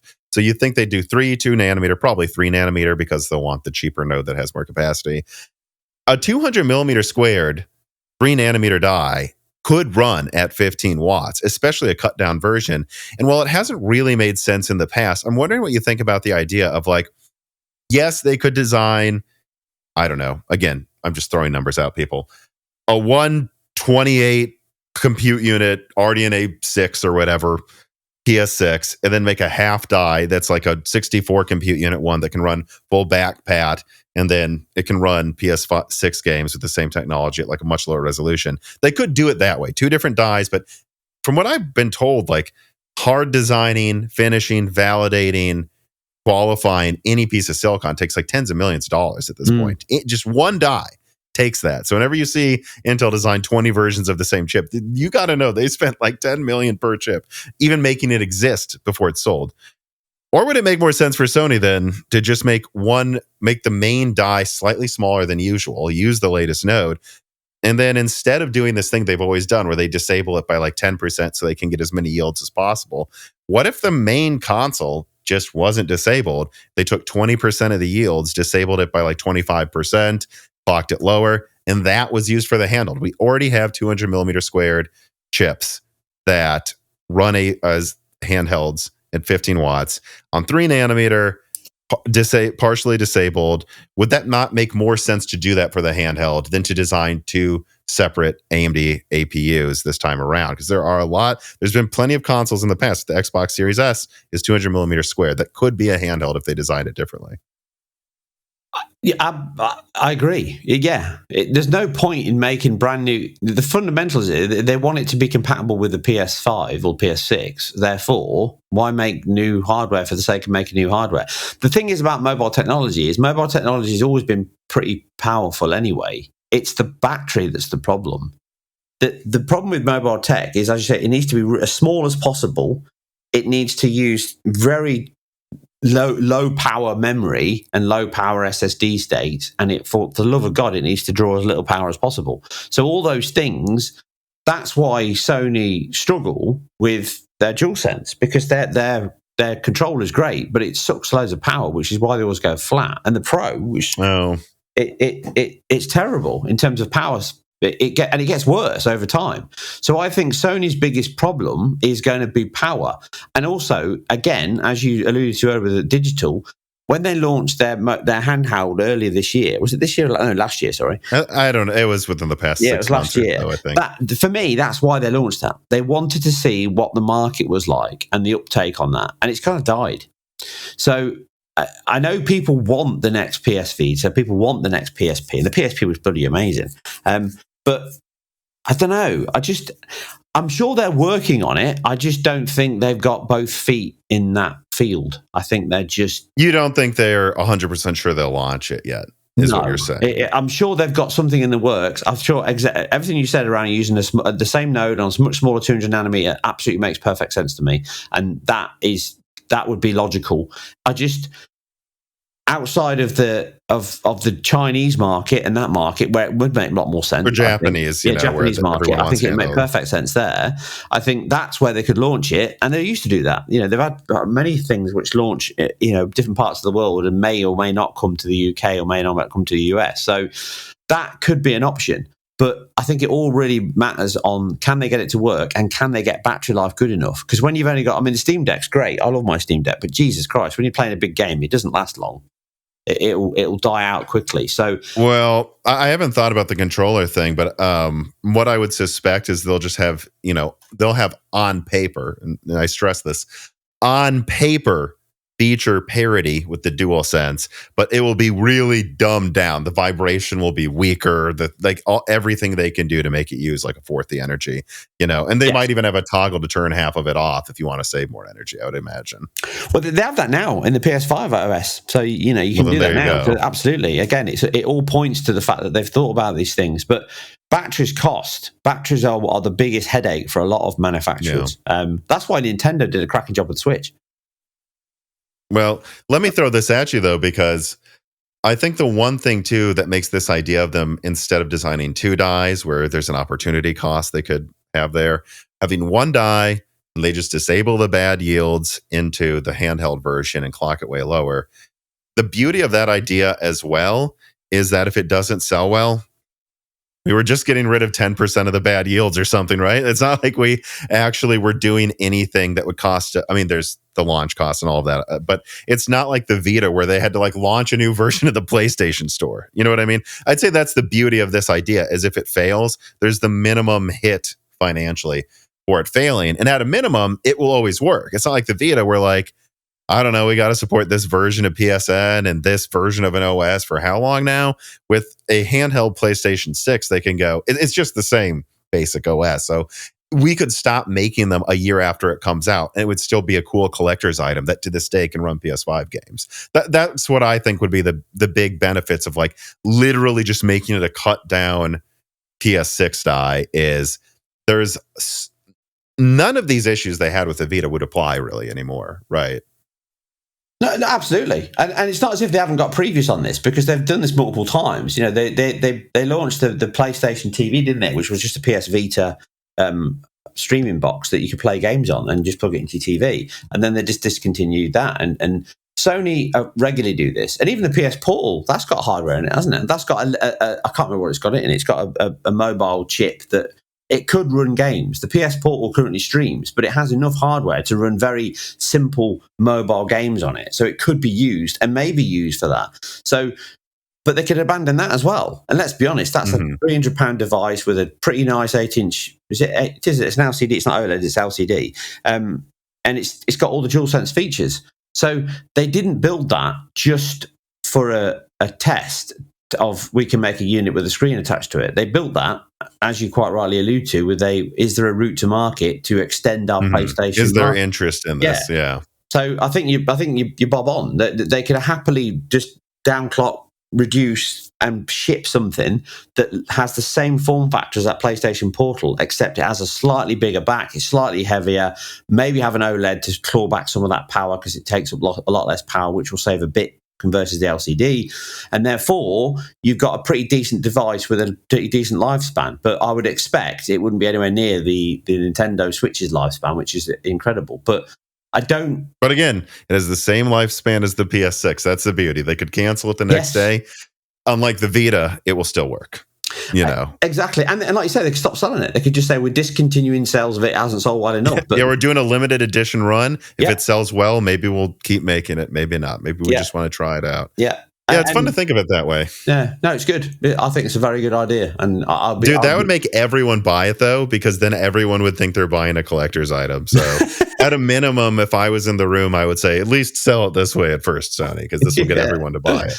And then say, oh, we're doing the second run. Again, we don't know if we're ever going to do a third. You better get it if you want it. They've got a launch one in the PlayStation 1 Grey. It'd sell out within a minute. Oh, yeah. So let me then skip ahead to this question, because if I didn't touch on this, I'd be very sad. So it's just, a very pretty blanket thought thrown at you. How do you think RDNA 4 from AMD versus Nvidia Blackwell is going to pan out? Like, how do you see? I'm sure you've seen the rumors that AMD is kind of doing a 5700 XT RDNA 1 strategy again this gen, and that Nvidia is going for, from what I hear, a mix actually of 3 and 4 nanometer stuff, and they're, the top ones are going to be expensive, but they will be really powerful from what I'm hearing, and efficient. Like, how do you think this is going to pan out at the end of this year with like a 5090 launch, 5070 launch next year, and Navi 48 launching this probably either between late summer and the holiday season, I believe? Well, I think AMD know that they're beaten, don't they? At the end of the day, they can't get close enough to Nvidia. They can't reach that level of performance. Therefore, they're going after the market they can, which is, can we hoover up the 4080, 4090 market for 30% cheaper, 40% cheaper than them? So they are going to try and push all the weaknesses they've got on their current RDNA card, which is, it still is lacking in ray tracing. They need to improve that. It's still lacking in their FSR solution, although FSR 3 I think is very, very good in fact in terms of what they've delivered. So I think they're close to be able to deliver something at that level, but I think they're going after the mainstream and they're just giving up the top end. And I think Nvidia are just going to go mad and just really show off with this new top end machine. I think their new GPU will be all in on machine learning, AI, ray tracing, and they will have path trace modern games. I think it's clear where their focus is on in terms of how hard they're pushing RTX Remix, how hard they're pushing that into older games. It doesn't take a rocket scientist to work out that if they could get anywhere near their level of leap from last time into this one, they could potentially get to a point of having a game that came out, Red Dead Redemption, for example. They could probably get Red Dead Redemption level of visuals running with full path tracing. That would be a game changer. So I think that's where they're going to go in terms of their push. And Nvidia are getting more and more involved in studios. They're heavily involved in with Cyberpunk, heavily involved with Alan Wake 2. Yeah, making sure people use their technology, then it's not ignored. And I'm hearing that they've got a lot of people out in studios. So they're getting themselves embedded and saying, they're doing a Sony. They're going, what do you want? What would you need? What could you deliver? And I've heard the same thing. I won't say which studios, but I've heard some studios saying, like, Nvidia's just bankrolling part of our game. Like, they just straight up are bankrolling part of our game. I've heard people say that. Yeah, and like it or lump it, I don't like a lot of Nvidia's practices, but you can't fault their hardware. It is exceptional, and no matter what AMD do, and they've got very close. They're not bad. They're just not as good as Nvidia, and I think that's largely down to the software engineers Nvidia have, as well as their hardware engineers. People talk about the hardware a lot, but Nvidia's RTX suite of tools is not just hardware. It's very, very good software. And their APIs and drivers are amazing, but you know that anyway. So, yeah. Well, and something that has come up on the show a lot with me and Dan talking is there's multiple reasons for why they would cancel high-end RDNA 4. It wasn't just high-end. It was like this 13 or something chiplet monstrosity that would have cost $2,000 and been a complete monster. But the problem with that is all that engineering work. I mean, 13, it's going to be an expensive thing to design and get validated. All of that could be used to make Strix Halo, Strix, all these APUs they got coming out, a PS5 Pro over here, a new CPU over there. Like, all these resources could be used to make like 4 other projects or this one chip. They're going to want to do the 4 other products right now, especially when Intel's floundering in laptop. Like, this is the time to go for it. And then at the same time, though, I think AMD realized that if we're going to launch something to compete with the 5090 directly, like even if it was stronger, will people buy it for more? Like, will they pay $2,000 for ours if Nvidia's is $1,800? Because we have to charge more, it costs more to make. If DLSS is still better, and I almost wonder if like a part of the strategy of RDNA 4 also is we need to focus on the mid-range because we need to buy time to catch up to DLSS because no one's going to buy a $2,000 Radeon card unless they feel our software is as good. Whether it's fair or not, whether some people could argue it's as good or not, the perception is not that it is. And I think AMD realizes that they need to feel like they have the best of everything or no one's going to pay the highest price for their crazy chiplet GPU, right? Mm. Yeah, well, exactly. And AMD have always been the cheaper version with almost, 70%, 80% of the performance, whatever. The fact is, though, that GPUs just haven't been selling. It's not just Nvidia that have lost out this It's a good point, too. Yeah. So they need money. They need revenue. And they need... Well, Radeon sales are up, apparently, over last gen. Oh, okay. Oh, yeah. But I don't think it's like they're selling twice as many. And even if Radeon sales are up, I mean, what are you going to make more money from, though, still? Making AI chips or, I think the mining boom happened. AMD, Nvidia bought up all of Samsung's capacity for Ampere to sell to miners, and they picked the right time to do it. And I think there is an argument to be made right now, like a dumb bet would be dedicated GPU versus a lot of other markets right now. Like, and that would be another reason to not go for a $2,000 graphics card is if you look at sales, AMD sales are up, but the 4080 didn't sell well. I mean, I think people are a little tired of expensive graphics cards right now too. Yeah. I mean, realistically, you can't, I don't know of anything apart from DLSS 3 that you can't run on a 30 series card that you can run on a 40 series card. So, all right. Well, I know you got to get quality, low resolution, but you can't. You can still run path trace games. You can still run all these RTX remix games on older GPUs, and that's fundamentally their problem. They've got no USP bar DLSS 3, which has lag. I know you've got to go in 5 minutes, so I just want to ask one more question. Just make sure we get it in, and it's a question I can't believe I forgot to ask sooner. Like, we've talked about, it sounds like you think RDNA 4 will do fine, but it's targeting the mid-range for a good reason. I'm skipping over some reader mails, but I think you would agree with me. NVIDIA is going to go all out with the 5090, I think. I think they're going to want it when they have the performance crown the most that they've had since, for 5, 6, 8 years. Like if AMD doesn't go for the high end, this is going to be the highest lead they have. They're going to want to make it the highest lead to make a statement. So I think the 5090 is going to be higher yield rates, a higher enabled percentage than the 4090 was, is my guess. But moving back to the console side of things, how do you believe? I do believe Microsoft will have another generation.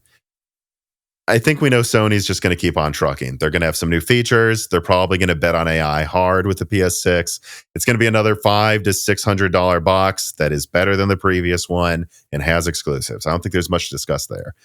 How do you think Microsoft needs to launch and market their next gen to be competitive? Like, when should it come out? Should they go for more expensive as a showcase of Game Pass, as they were kind of alluding to, I almost wonder? Or do you think they need to launch like a year before Sony at $400? And what can they do to make Microsoft or to make Xbox get back on track? For me, Xbox need to launch something. They need to do a 360. They need to come out sooner. They need to launch with a fully stacked software suite, so the full stack with proper DX12 ray tracing support, and they need to embed that in a lot of games. So they need to get in bed with developers quickly and come out with a stack of games that you couldn't see on PlayStation 5. That's what they need to do, because realistically, I don't care what anyone says, big splashy launches of consoles have always been about great graphics and leaps in generations. So if they could come out with something a year before or 9 months before Sony, and instantly they're coming out showing stuff like Cyberpunk but better on a console running at 60 FPS with sure, Sony had the best version of GTA 6, but now we do a year before they do. Yes. Right. Yeah. And that will turn heads, and it will make people jump ship.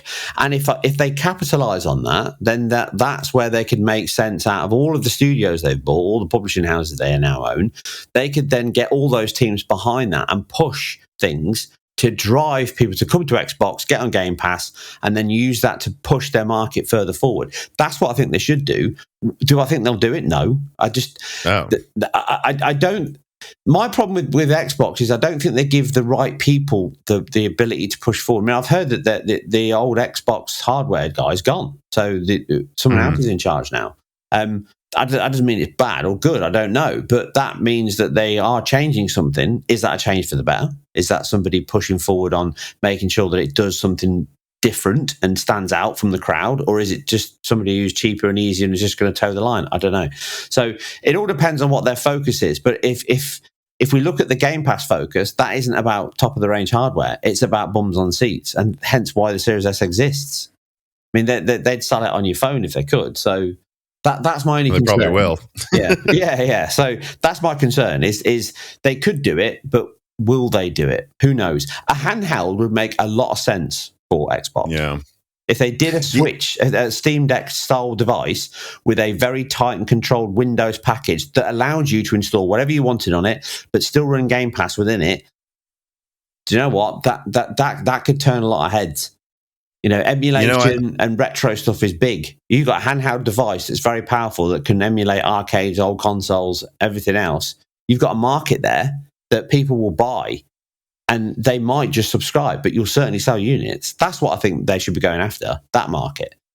They shouldn't be competing with Sony's market. They're never going to compete with Sony. They've tried and they've lost. That's becoming abundantly clear. Yeah. I'm curious what you think about this, though. Do you think that they should almost, because I don't know what their studios are doing, but do you think they should almost, if they are working on games that will actually come out, do you think they should almost hold those for the launch of the next gen?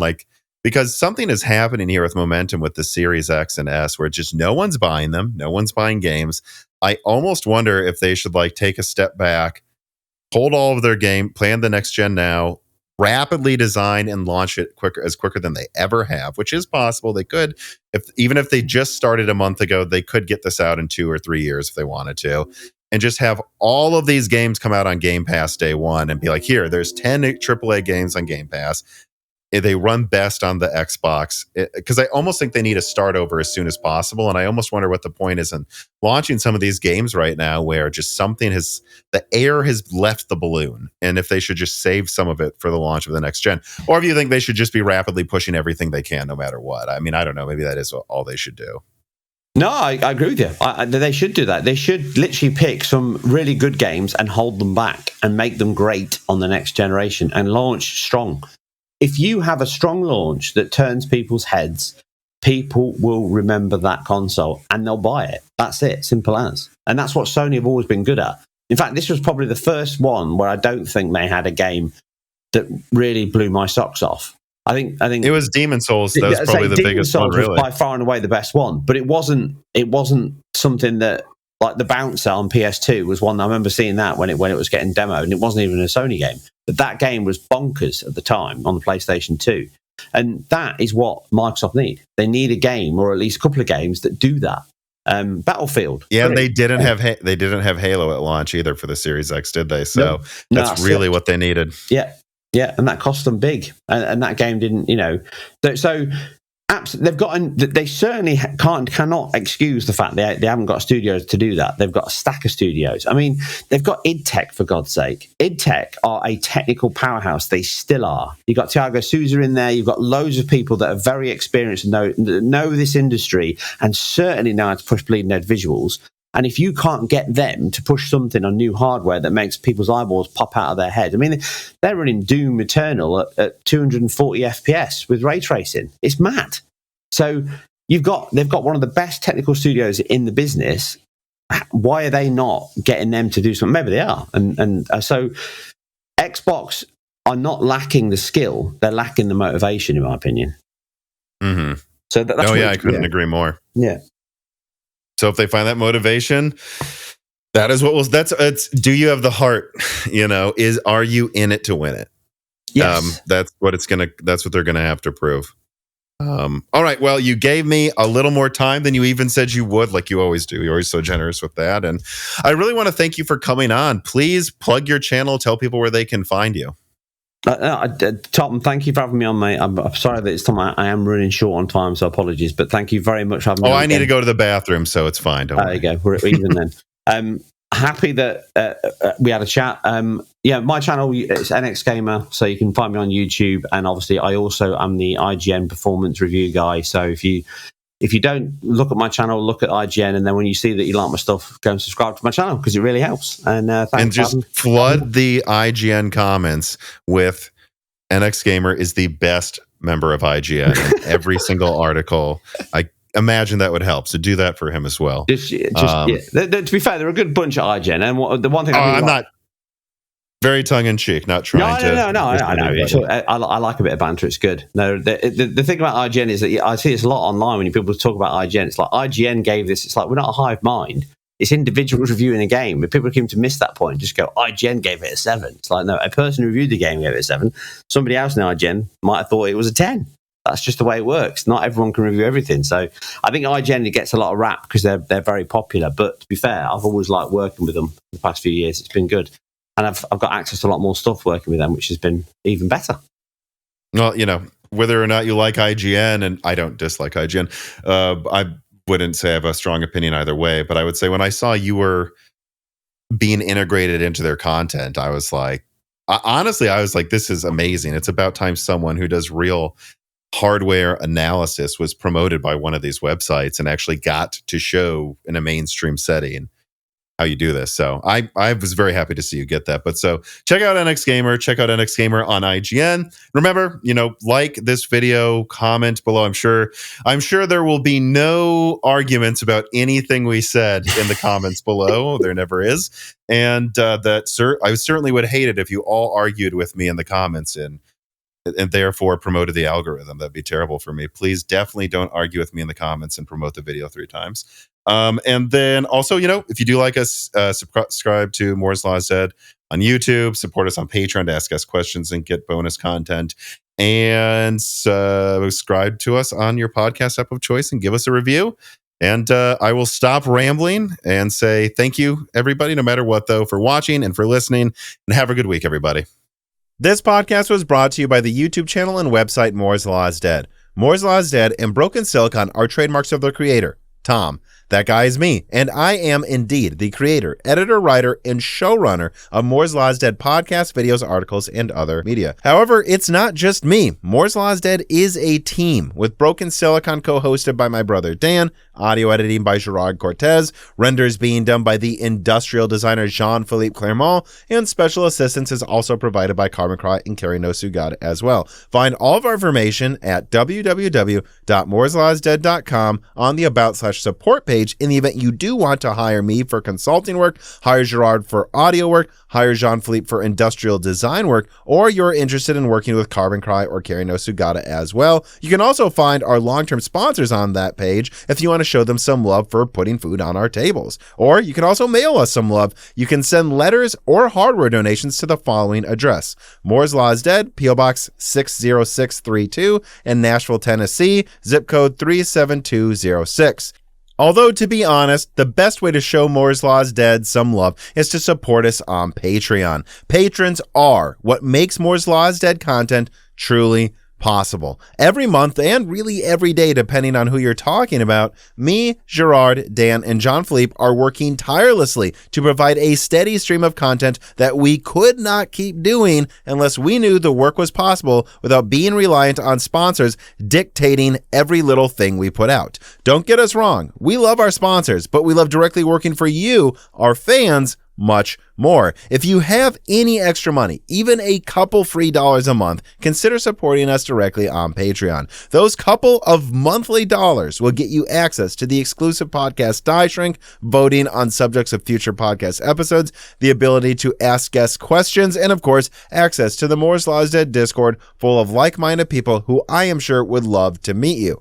I am one of them. Additionally, higher tiers get access to early, ad-free episodes of Broken Silicon, the ability to ask questions in all Broken Silicon episodes and Loose Ends live streams ahead of the recording, and the entire back catalog of Moore's Law is Dead podcasts, in addition to having thanks in the credits of videos and podcasts depending on the tier, with other perks available as well. And hey, if you cannot afford to support us directly every month, please do share Moore's Law is Dead videos and podcasts with friends and family, and on social media and websites like Reddit, and give Broken Silicon a 5-star review on Apple Podcasts or your preferred podcast app of choice. All of this does really help us so much. But like I said, this podcast would not be possible without the patrons directly providing predictable and reliable support every month. And so now it is time to give a personal thanks to the greatest of the fans. The following supporters are at the 10 gigahertz or higher supported levels: Brad Medlin, Drita Foles, Z Jits, Daniel D, Aaron Close, Jan Rano, Daniel Hyde, GZ Ziggy, Brian Riggleman, MJB1, Deke, Nicholas Buckner, Destiny S. Chalmers, Jan Ferreira, Buckle Baleb, Jensen Wang, Hardforum.com, Gregory S. Acker, Andrew S., Sarcastro, Evan Dingle, Chris Rich, Crimpress Earthbox, Rita S. Boy08, Halbuma, Greg Wanchek, Shredbird, Dr. Forbin, Benjamin Cannon, Jonathan, Holden Mobley, Blake, Franco Frederic, Sammy Malas, Jake223, Jake Martin, Jordan Simkovic, Silky, William Leak, The Boss Haas, Stephen Hart, Meat and Porks, Tim Robb, Ian Clifford, Travis Gooding, Stefan, Toka, Mad, Zoot Taylor, Stephen Coates, Michael McGee, Greg, Patrick Groh, Amiable Chief, Chrysantine, Tommy, Mark Mitchell, Ijad, Mark Ravier, The Eternal Dreamers, James Anderson, Cole Addict, Johnson N, Nithra Zink, Cameron, Wesley Sager, Henry Zhang, Michelle Pell, D31337 Antics, Hexa Puma, Reginald Ari, Teak Autumn, Gaiman Since Reagan, Jeff Sedler, Loophole 35, JSMMH, Windstar, James I. Raider, Corey Leonard, Little Germany, Shay, Milton, Postmedia, Jamie Witters, Dave Schultz, Melodic Warrior, McDaffie, Stephen Dick, Chuck Glidden, Brett Jones, Austin Haggerty, Justin Bustle, I-7-11-700K, Jofit, Hardland, Earth Taurus, Slushbot, Jansen M. Ginga, Joseph Kelly, Samuel Park, Kimsa Gung, Tails2299, Meal Valverga, John Sisyphos, Dale Russell, The Forbidden Juice, Per Leaksman, Winwang, RB Racer, AC, Michael Cozy, Dr. J. Mad, Alex Vega, Freedy, Brian Wright, John Swin, Angel of Cake, Jola Martina, Kikum, Albert Gunn, Solarize 80, Matthew Marlowe, Raisin Biscuit, Jeff Johnson, Penta Winta, Rowan McKee, Cornster 671, Sprutnik, Jeffrey Gentleman, and of course, thank you to Sahara for the music, and thank you for forgiving me for my brain just pausing for a second there for no reason.